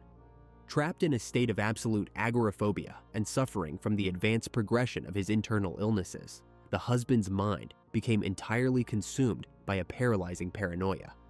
He grew completely convinced that his wife was actively preparing to sacrifice him to the authorities, viewable in his erratic, frantic behavior whenever a local patrol cruiser drifted past their gravel driveway. He began placing cryptic, highly emotional phone calls to his remaining family members, implying that his physical time on Earth was rapidly drawing to a close and stating that he would never survive to see the resolution of the Northern investigation. To the woman who had orchestrated the initial ambush in Caspian, this profound instability was no longer just a domestic burden. It was a critical, immediate, operational liability. His escalating emotional volatility and his unpredictable compliance with his heavy daily narcotic regimen transformed him into a living liability. A single vocal slip that could instantly obliterate her freedom and dismantle the immunity she believed she had secured through her clinical cleanup. In February 2016, the suffocating tension inside the Hobart home reached its final lethal resolution. The interior spaces became the staging ground for a second, cold-blooded execution, designed to permanently silence the only living witness to the Upper Peninsula homicide. Utilizing her absolute control over his daily medical intake, she engineered a lethal, highly concentrated solution of illicit narcotics, systematically bypassing his standard prescription schedule. She administered an immense, pure dosage of heroin directly into his weakened system, waiting patiently in the quiet room as his metabolic defenses completely collapsed under the toxic weight of the drug. As his respiration slowed to a ragged, near imperceptible whisper, she initiated the final physical phase of the assassination. She positioned her entire physical frame directly across his chest, using her considerable weight to completely pin his limbs while sealing his nose and mouth with her bare hands. There was no explosive struggle. His compromised muscles were utterly incapable of resisting her grip. He suffocated slowly in his own bed, the co-conspirator of the first murder systematically neutralized by the very partner he had sought to permanently bind to himself through a sacred wedding night blood covenant. The responding emergency personnel in Lake County initially handled the scene as a routine, tragic end for a chronically ill individual with a well-documented medical history of extreme substance dependency.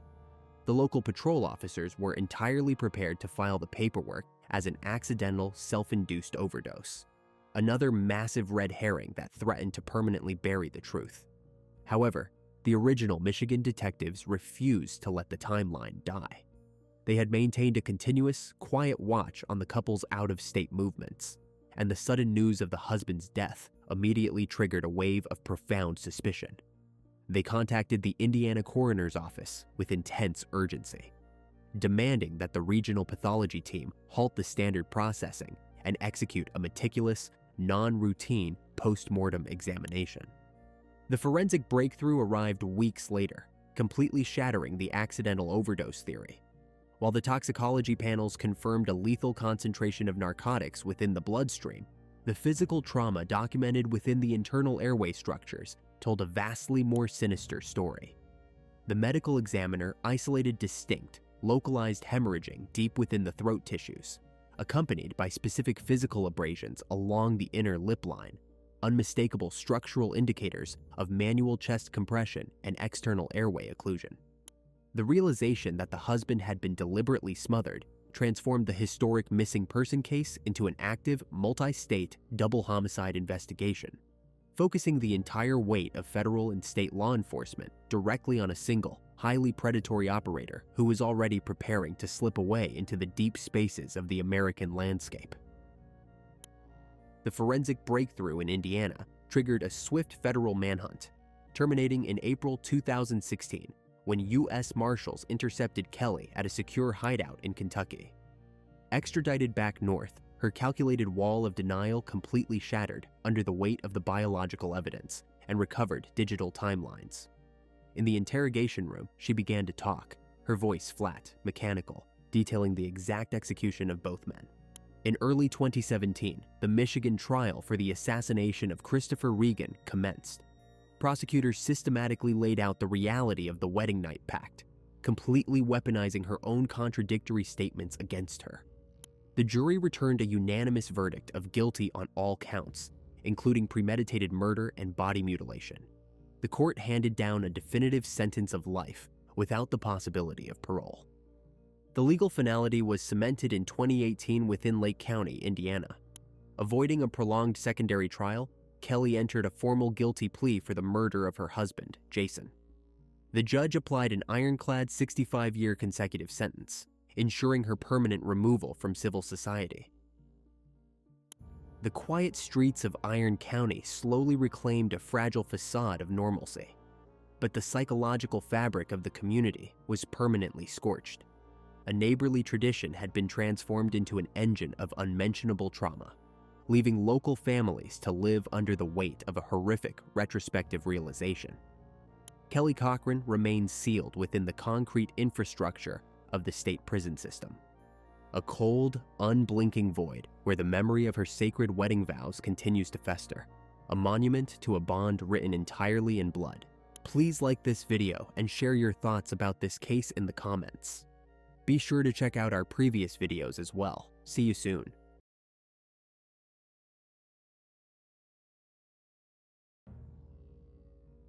A mother of three stands in the hallway of her farmhouse. At her feet lies a dead man shot 9 times with 2 different handguns. She tells the 911 dispatcher a terrifying story of a home invasion and a desperate fight to protect her children. It sounds like the ultimate act of maternal survival, but the evidence tells a much darker story. The man on the floor wasn't a violent intruder. He was a vulnerable 20-year-old neighbor, a naive pawn cast in a lethal theatrical production, meticulously directed by a woman willing to execute an innocent just to win a custody battle. Please support the channel by subscribing and liking this video. Thank you so much. To comprehend the absolute carnage of that December night, it is necessary to rewind and examine the architect of the illusion. Long before the frantic emergency dispatch, Tracy Higgins was a masterclass in psychological camouflage. Born with an intensely calculating intellect, she possessed a predatory ability to read people, identify their emotional blind spots, and mirror their desires. She was not just charismatic, she was whatever her target needed her to be. This chameleon-like quality easily captivated Dr. John Pittman, an ambitious medical student on the fast track to becoming a highly lucrative plastic surgeon. To him, she appeared to be the ultimate professional and personal asset, articulate, fiercely driven, and impeccably polished. They married, inextricably binding his rising medical trajectory to her insatiable drive for status and control. The couple eventually relocated to Virginia, acquiring a sprawling multi-million-dollar estate. It was a physical monument to upper-class success, complete with manicured acreage, sweeping mahogany staircases, and heavy velvet drapes designed to keep the prying eyes of the outside world completely at bay. On paper, they were the golden couple of their elite social circle. But behind the heavy oak doors, the atmosphere was genuinely suffocating. The air inside the house felt chronically stale, thick with the metallic tang of unspoken hostility and sudden explosive interrogations. The surgeon later described the marriage to authorities as a psychological prison. He detailed how his wife did not merely argue, but waged calculated campaigns of mental attrition. She required absolute submission. Her need for control manifested in deeply obsessive behaviors. She actively isolated him from his longtime colleagues, covertly monitored his private communications, and constructed a deeply fractured reality where she was perpetually the victim of unseen, malicious conspiracies. The birth of their oldest son escalated the domestic tension from merely toxic to overtly dangerous. In her hands, the child was not simply a life to be nurtured. He was the ultimate leverage, a tangible asset to be weaponized. When the doctor finally recognized the depth of the psychological decay and filed for separation, the legal warfare that followed was spectacular in its bitterness. The courtroom simply became her new theater. She made it clear to her legal team that she did not just want to dissolve the marriage. She intended to entirely annihilate her ex-husband's professional reputation, his financial standing, and his basic sanity. During the protracted custody proceedings, a terrifying pattern of behavior emerged, a direct blueprint for the lethal violence she would later unleash. If the legal system hesitated to rule in her favor, she simply manufactured a new, more extreme reality to force their hand. She initiated a relentless barrage of official police reports against the doctor. Law enforcement would routinely arrive at the Virginia estate to find her trembling, offering highly detailed, seemingly credible accounts of physical abuse, stalking, and sustained harassment. She spun elaborate, paranoid tales to federal and local investigators, firmly claiming her ex-husband was deeply embedded in a criminal syndicate and was actively hiring underground contract killers to eliminate her. Detectives spent hundreds of hours chasing down these sensational claims, sifting through the wreckage of her allegations. Yet, the physical evidence stubbornly refused to materialize. The bruises she pointed to were medically inconsistent. The threatening phone calls remained completely untraceable. The alleged hitmen were entirely phantom. It slowly became evident to both the local authorities and the family court judges that they were dealing with a highly sophisticated fabricator. Her ex-husband testified under oath that he was legitimately terrified of her, noting that her ability to lie with total, unwavering conviction was clinical in its execution. Despite the relentless character assassination, the court ultimately granted joint custody of the boy. For the exhausted surgeon, it was a hard-fought victory that cost him a massive fortune in legal fees and left him emotionally hollowed out. He retreated, attempting to quietly rebuild his medical practice and find some semblance of peace, desperately hoping that vast physical distance would dilute the toxicity of his former partner. He severely underestimated her resolve. For a mind addicted to absolute dominance, a former target slipping the leash was an unforgivable offense. Sharing custody meant she was legally forced to share control, and that was a condition she simply could not tolerate. If the courts in Virginia refused to strip the father of his parental rights, she calculated that she needed a new venue, a completely new jurisdiction where her extensive history of false police reports and perjury was entirely unknown. Packing up her life and securing her son, she fled the East Coast, driving over 1,000 miles away to the rural, windswept plains of the Midwest. She required a blank slate. She settled in a tiny farming community, a place defined by its quiet isolation, unlocked doors, and inherently trusting neighbors.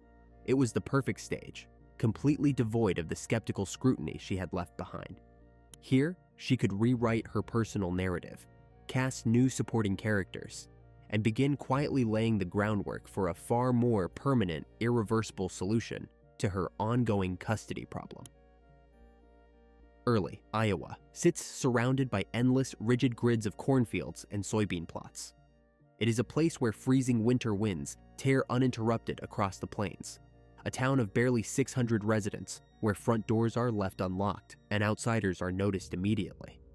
For a woman fleeing the suffocating scrutiny of East Coast family courts, this profound isolation was not a punishment. It was a distinct tactical advantage. Here, the slate was wiped completely clean. She quickly identified her next necessary asset, a local tech entrepreneur.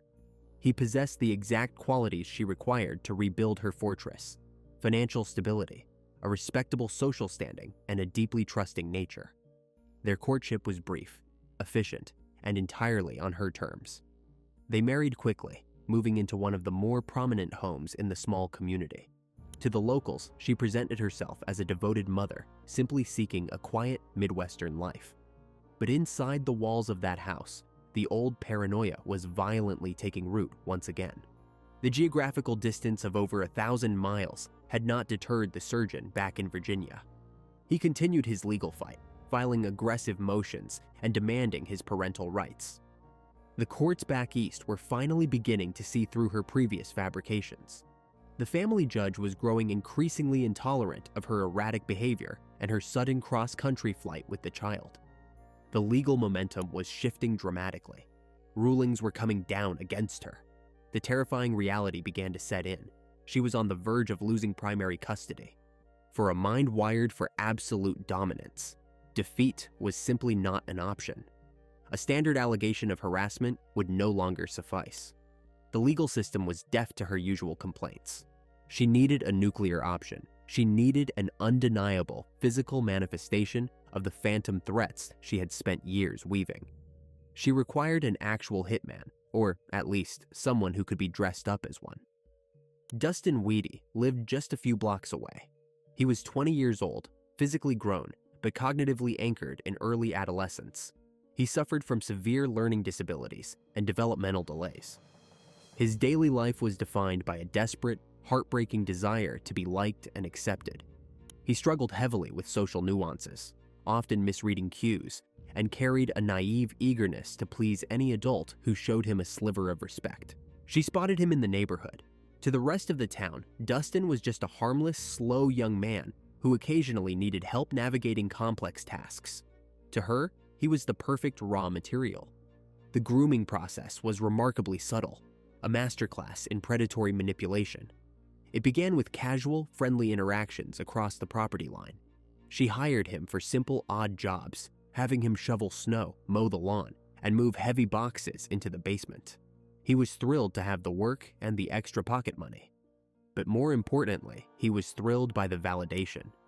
She paid him generously, far more than the physical labor warranted. She invited him inside, offering cold drinks and a sympathetic ear. She became an authoritative yet maternal figure in his highly limited world. Through these interactions, she meticulously mapped his psychological landscape. She tested his boundaries, noting how he accepted her instructions without a single question. She realized that his developmental delays made him incredibly literal.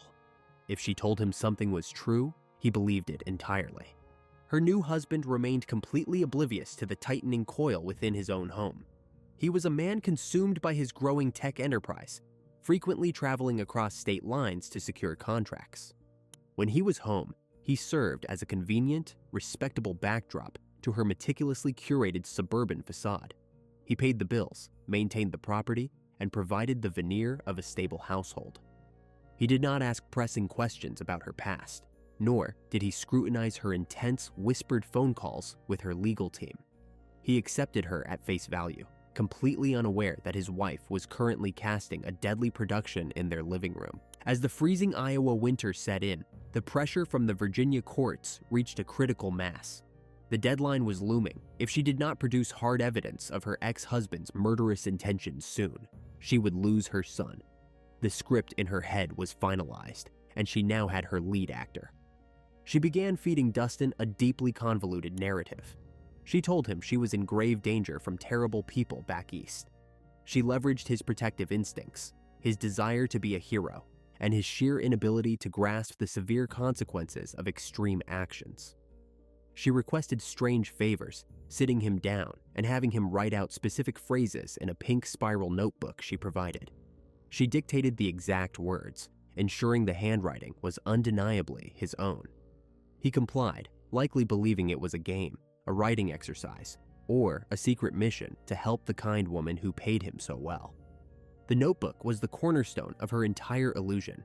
In its pages, under her strict direction, Dustin scrawled a bizarre, disjointed confession. The text explicitly claimed that a mysterious doctor from Virginia had hired him to break into the house and execute the mother. It was a clumsy, amateurish document, riddled with spelling errors and logical gaps. Exactly what one would expect from a developmentally delayed 20-year-old. But to her, it was the ultimate insurance policy. By mid-December, the stage was entirely set. Her husband was out of town on business, leaving her alone in the large house with the children.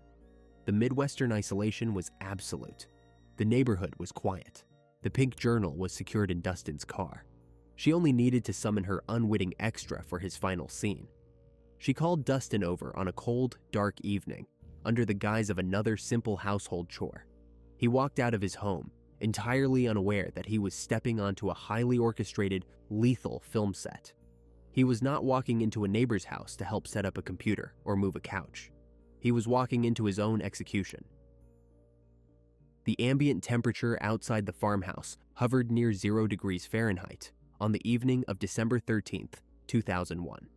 A brutal Midwestern cold snap had descended over the rural plains, freezing the topsoil solid and ensuring that the vast stretches of surrounding acreage remained entirely devoid of foot traffic. The severe weather created a natural, impenetrable perimeter around the property. Inside the sprawling home, the environment was highly controlled. The tech entrepreneur was miles away on a business trip. The 3 children were secured in their bedrooms for the night. The stage was set.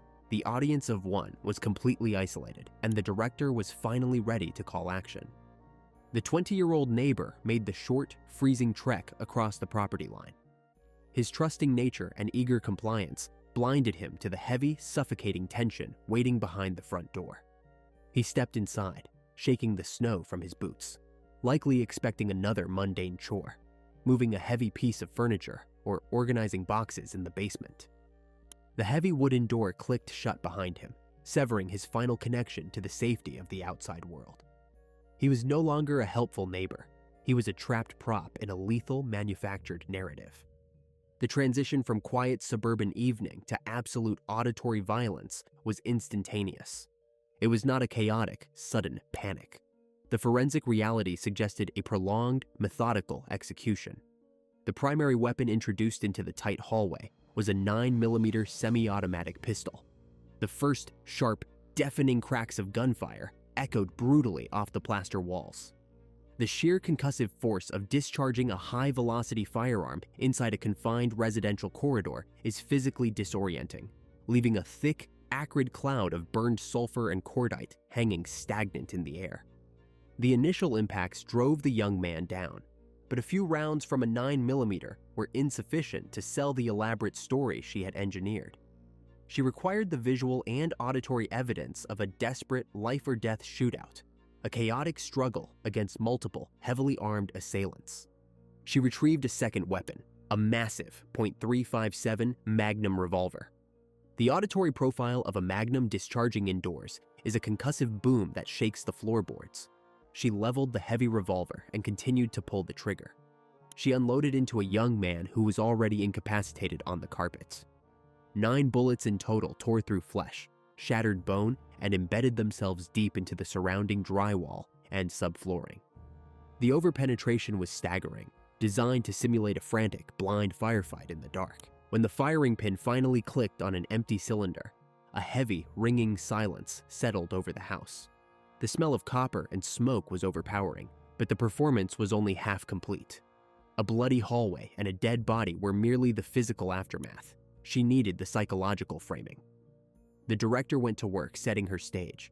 She retrieved a pair of synthetic nylon pantyhose. Wrapping the incredibly tough fabric tight around her own throat, she pulled with immense force. She choked herself just long enough to burst the blood vessels beneath the skin, leaving brutal, highly visible red ligature marks deep in the tissue of her neck. She ruffled her clothing, disturbed the furniture in the adjacent master bedroom to simulate a violent physical struggle, and then reached for the telephone. The audio recording of the emergency dispatch call that followed was a masterclass in psychological manipulation. Her breathing over the line was ragged, perfectly pitched to project maximum terror. She hyperventilated into the receiver, her voice breaking at precisely the right moments to secure the dispatcher's total sympathy. She screamed through the connection that she had just killed a man to save her sleeping children. She reported that 2 shadowy intruders had violently breached her home. Over the open line, she delivered her highly rehearsed script, detailing how these unknown men had ambushed her in the darkness, wrapped pantyhose tightly around her neck, and mercilessly cut off her oxygen supply.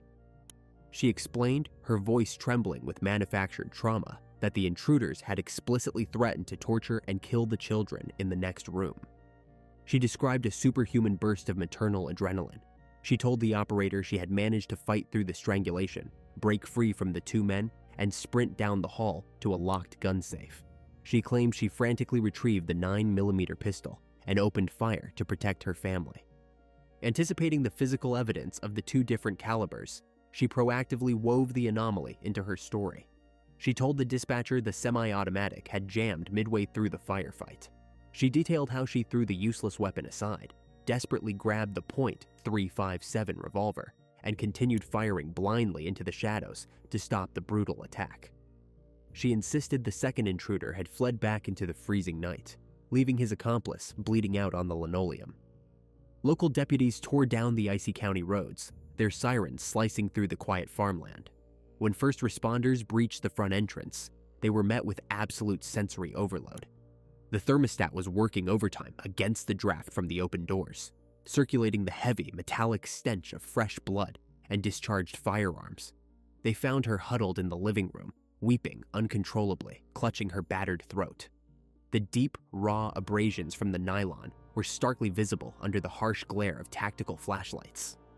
Deputies moved past her with weapons drawn, sweeping the residence room by room. In the hallway, they confronted the grisly reality of the scene. The young neighbor lay dead in a massive, expanding pool of viscosity. The sheer amount of trauma inflicted upon him was horrific. Brass casings were scattered haphazardly across the floor, catching the light, while the walls were splintered and cratered from erratic gunfire. Officers located the 3 children unharmed, pulling them from their beds and carrying them past the bloody corridor. The visual of bewildered kids being evacuated by armed men in uniform perfectly solidified the absolute chaos she had engineered to cement her status as a protective victim. Paramedics loaded her into an ambulance, where she continued to breathlessly repeat her harrowing tale of the home invasion to every uniform she saw. Outside, K9 units were deployed into the bitter snow, desperately hunting for the footprints of a phantom second suspect that simply did not exist. The initial impression on the local police force was profound sympathy. They saw a terrified, abused mother who had engaged in horrific violence solely to shield her family from monsters. But as the adrenaline of the breach faded and the crime scene technicians stepped into the hallway under glaring halogen work lights, the meticulously arranged set began to whisper a different, profoundly disturbing story. The bullet angles were severely wrong. The spacing of the physical struggle was entirely impossible. And the blood pooling on the carpet was completely stagnant in places where it should have been smeared by a frantic fight for survival. The initial wave of sympathy from local law enforcement evaporated almost the moment crime scene investigators began analyzing the blood-soaked hallway. Physical evidence is notoriously stubborn. It does not bend to manufactured emotion, nor does it care for theatrical tears. The forensics team immediately noted glaring, insurmountable contradictions between the homeowner's frantic narrative and the rigid geometry of the violence. She had described a chaotic, desperate, close-quarters struggle for her life, firing blindly while fending off 2 grown men. Yet the blood spatter patterns painted an entirely different, chillingly static picture. The velocity and trajectory of the droplets indicated the victim was entirely stationary, likely already incapacitated on the floor, when the vast majority of the fatal shots were fired. The downward angles of the bullet tracks through flesh and drywall completely shattered the illusion of a desperate, upward struggle.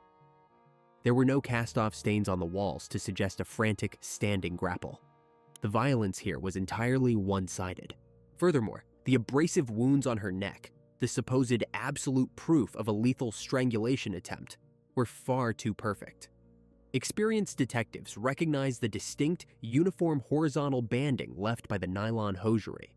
When a desperate attacker attempts to strangle a resisting victim from behind, the violent thrashing inevitably causes the ligature to slip, scrape violently, and angle upward toward the ears as the victim drops their chin to protect their airway. Her marks were perfectly level, sitting uniformly across her throat, a classic, undeniable hallmark of a self-inflicted injury. She had methodically wrapped the pantyhose around her own neck, pulled tight, and held the tension there just long enough to permanently bruise the superficial tissue before calling dispatch. Investigators then turned their attention to the perimeter. The homeowner vehemently insisted a second, heavily armed intruder had fled the premises immediately after the initial gunfire erupted. The temperature outside hovered near 10 degrees Fahrenheit, and a fresh, heavy layer of snow blanketed the rural property. It was the ultimate forensic trap. If a man had sprinted from that front door into the dead of winter, he would have left a highly visible trail of deep, frantic footprints in the crisp powder. Sheriff's deputies and K-9 units scoured the exterior of the house for hours under the harsh, sweeping glare of halogen floodlights. The snow remained entirely undisturbed. There were no fleeing tire tracks in the long driveway, no broken branches in the bordering tree line, no crushed frost. The perimeter was absolutely pristine. The second assassin simply did not exist. Despite the mounting physical anomalies, the investigation desperately needed a logical motive to connect the grieving mother to the execution of her developmentally delayed neighbor. That missing link materialized when detectives executed a search warrant on the dead man's vehicle, which was parked quietly in his own driveway just down the road. Hidden inside the car, investigators discovered a bright pink spiral notebook. It was a jarring juvenile item to find in the possession of an adult male. Inside its ruled pages was a handwritten manifesto that read like a poorly constructed, low-budget espionage thriller. The sprawling, error-riddled text contained a highly specific confession. The author explicitly claimed that a wealthy surgeon from the East Coast had approached him, offering him $10,000 to break into the Midwestern farmhouse and commit a contract killing. The journal carefully detailed the supposed hit, explicitly framing the victim as an assassin for hire and naming the ex-husband as the mastermind. To the seasoned detectives reading it in the freezing driveway, the document was highly absurd. The handwriting unquestionably belonged to the deceased, but the complex terminology, the specific legal names, and the structure of the conspiracy matched the exact, paranoid vocabulary used by the woman sitting in the back of the ambulance. It became instantly terrifyingly clear. The young man had simply acted as a human dictation machine. He had sat down with her, eager to help his friendly neighbor, and wrote down whatever she instructed him to write. He had penned his own fake murder-for-hire contract, completely unaware he was essentially signing his own death warrant to provide a physical prop for her ongoing custody battle thousands of miles away. This discovery should have been the undeniable catalyst for an immediate arrest. However, the complex realities of small-town justice began to heavily influence the trajectory of the case. When news of the shooting broke across the quiet farming community, the social echo was immense and deeply polarizing. The tight-knit town was completely unequipped to handle a psychological thriller of this magnitude. Paranoia and rumors tore through the local diner and the church pews like a virus. Half the town viewed the survivor as a fiercely protective mother who had valiantly defended her terrified children against a genuine threat. They pointed to the pink notebook as absolute proof of the ex-husband's vast, sinister conspiracy. The other half looked at the dead 20-year-old, a gentle kid everyone knew struggled to tie his own shoes or hold a complex conversation, and found it completely impossible to believe he was capable of orchestrating a violent home invasion. The local prosecutor found himself caught in a massive political and legal quagmire.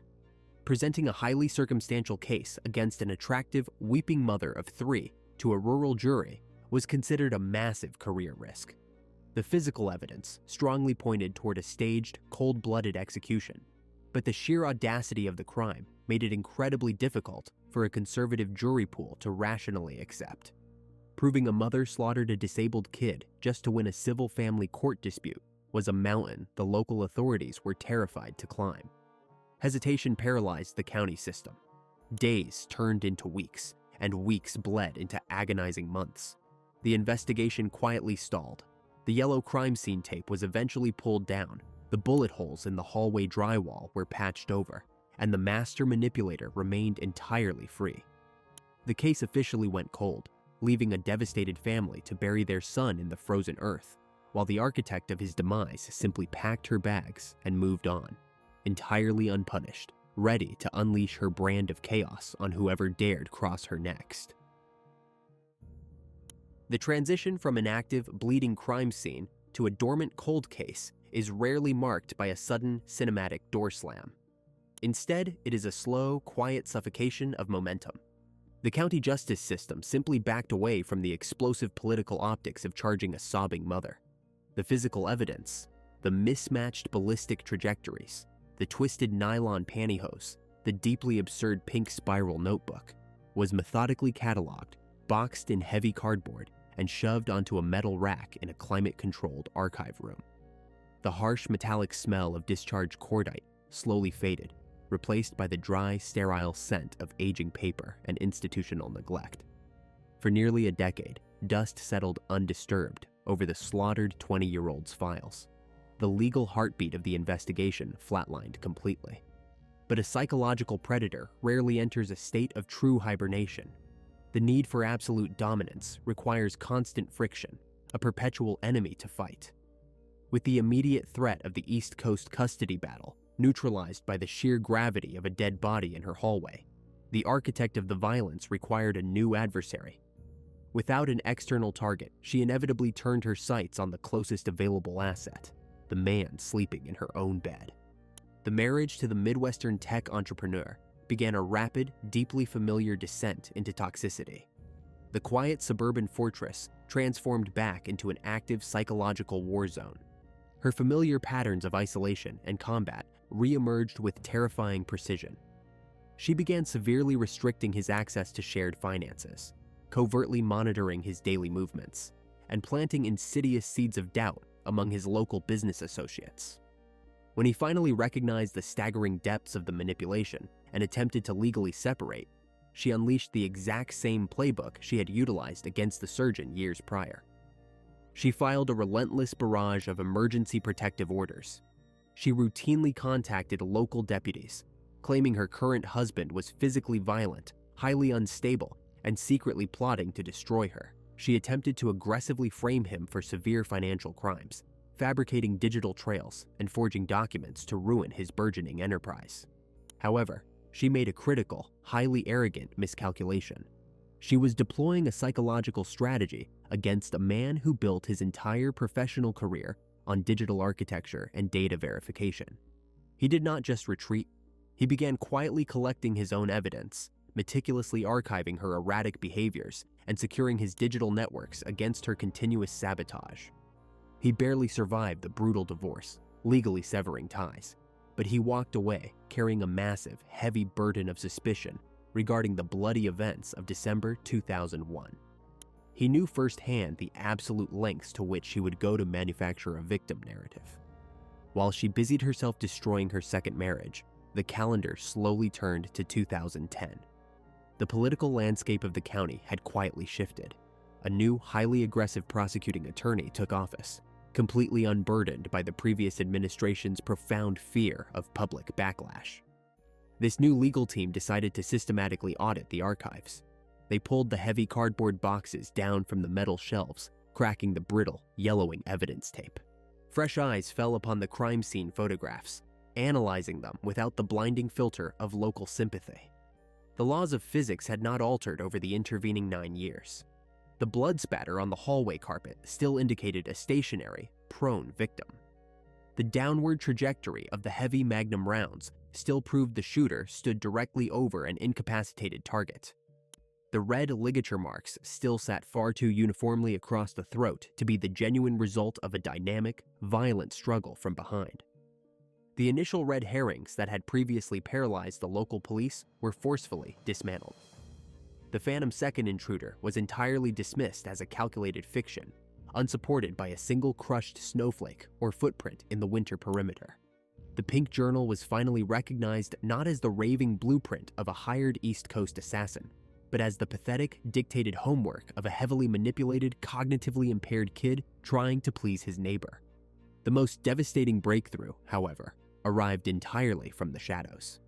The tech entrepreneur, having watched his ex-wife leave a massive trail of unpunished destruction, officially stepped forward as a cooperating witness. He met behind closed doors with the new investigative team. He detailed the sheer psychological terror of living with her, describing a woman addicted to manufacturing high-stakes trauma. But his most lethal contribution to the reopening of the case was purely digital. He informed the detectives that, during the collapse of their marriage, he had utilized his professional expertise to quietly audit the household computer networks. He had pulled the hidden, deeply buried internet logs and cached data from the era leading up to the fatal shooting. He described finding a chilling digital footprint. Months before the young neighbor was lured into the hallway, the IP address registered to their home had been used to conduct highly specific predatory research. There were detailed queries on how to effectively bypass residential security alarms. There were extensive searches exploring the exact legal definitions of justifiable homicide and the parameters of the Castle Doctrine within their specific state jurisdiction. Most damning of all, the digital forensic trail showed a keen, sustained interest in the anatomical mechanics of strangulation, specifically exploring exactly how much pressure was required to leave deep bruising without crushing the human windpipe. The authorities now possessed a terrifying, cohesive timeline. It was no longer just a collection of mismatched blood spatter and a highly unbelievable story. They had a proven, documented pattern of extreme fabrication. They had the digital blueprints of a premeditated snare. They had the sworn testimony of a surviving ex-husband who intimately understood her boundless capacity for cold-blooded deceit. The protective shell of the traumatized mother had completely dissolved. Investigators methodically built an ironclad framework around her. They re-interviewed the original responding paramedics, forcing them to look past the manufactured tears and focus solely on the physical mechanics of her injuries. They brought in advanced behavioral analysts to dissect the 2001 emergency dispatch recording, breaking down the pitch, pacing, and artificial desperation in her voice. The experts concluded the audio was not a genuine plea for help. It was a theatrical performance. It was a woman hyperventilating not from the adrenaline of a near-death experience, but from the physical exertion of selling an incredibly complex, high-stakes lie over a telephone wire. The net was drawn completely tight. The decade-long freeze was officially over. The local authorities drafted a comprehensive arrest warrant, meticulously outlining the extreme lengths a predator had gone to permanently frame her first husband by sacrificing a vulnerable boy. The elaborate conspiracies and the desperate home invasion were finally dragged out of the dark and exposed as the lethal stage props they truly were. In late 2011, a full decade after the execution in the hallway, authorities finally closed the trap. Tracy was arrested and charged with first-degree murder. The courtroom became her final failing stage. The prosecution meticulously dismantled her illusion piece by piece, presenting the static blood spatter, the impossible bullet trajectories, and the pristine snow perimeter. They introduced digital forensics, proving she had methodically researched how to inflict non-lethal ligature marks on her own throat. The most devastating element was the pink spiral notebook. The state argued it was not a hitman's confession, but a dictated suicide note penned by a highly vulnerable young man eager to please a manipulative neighbor. She had lured him inside, ordered him to document a fictional conspiracy targeting her ex-husband, and then slaughtered him as a disposable prop. The jury saw entirely through the manufactured tears. Deliberations were swift, resulting in a guilty verdict. She was sentenced to life in prison without parole, permanently stripped of the one thing she craved above all else: absolute control. Dustin Wada's fatal mistake was simply an earnest desire to be useful. His trusting nature made him the perfect, tragic prop in a lethal play he never comprehended. His life extinguished solely because a manipulator needed a physical body to anchor a lie. Today, Tracy Richter sits in an Iowa state penitentiary. Her meticulously crafted scripts, her phantom assassins and dramatic dispatch calls are permanently silenced. The Ultimate Director finally built a snare she could not talk her way out of, a locked steel cage entirely stripped of her audience, where the only narrative left is the cold reality of her own guilt. Please like this video and share your thoughts about this case in the comments. Be sure to check out our previous videos as well. See you soon.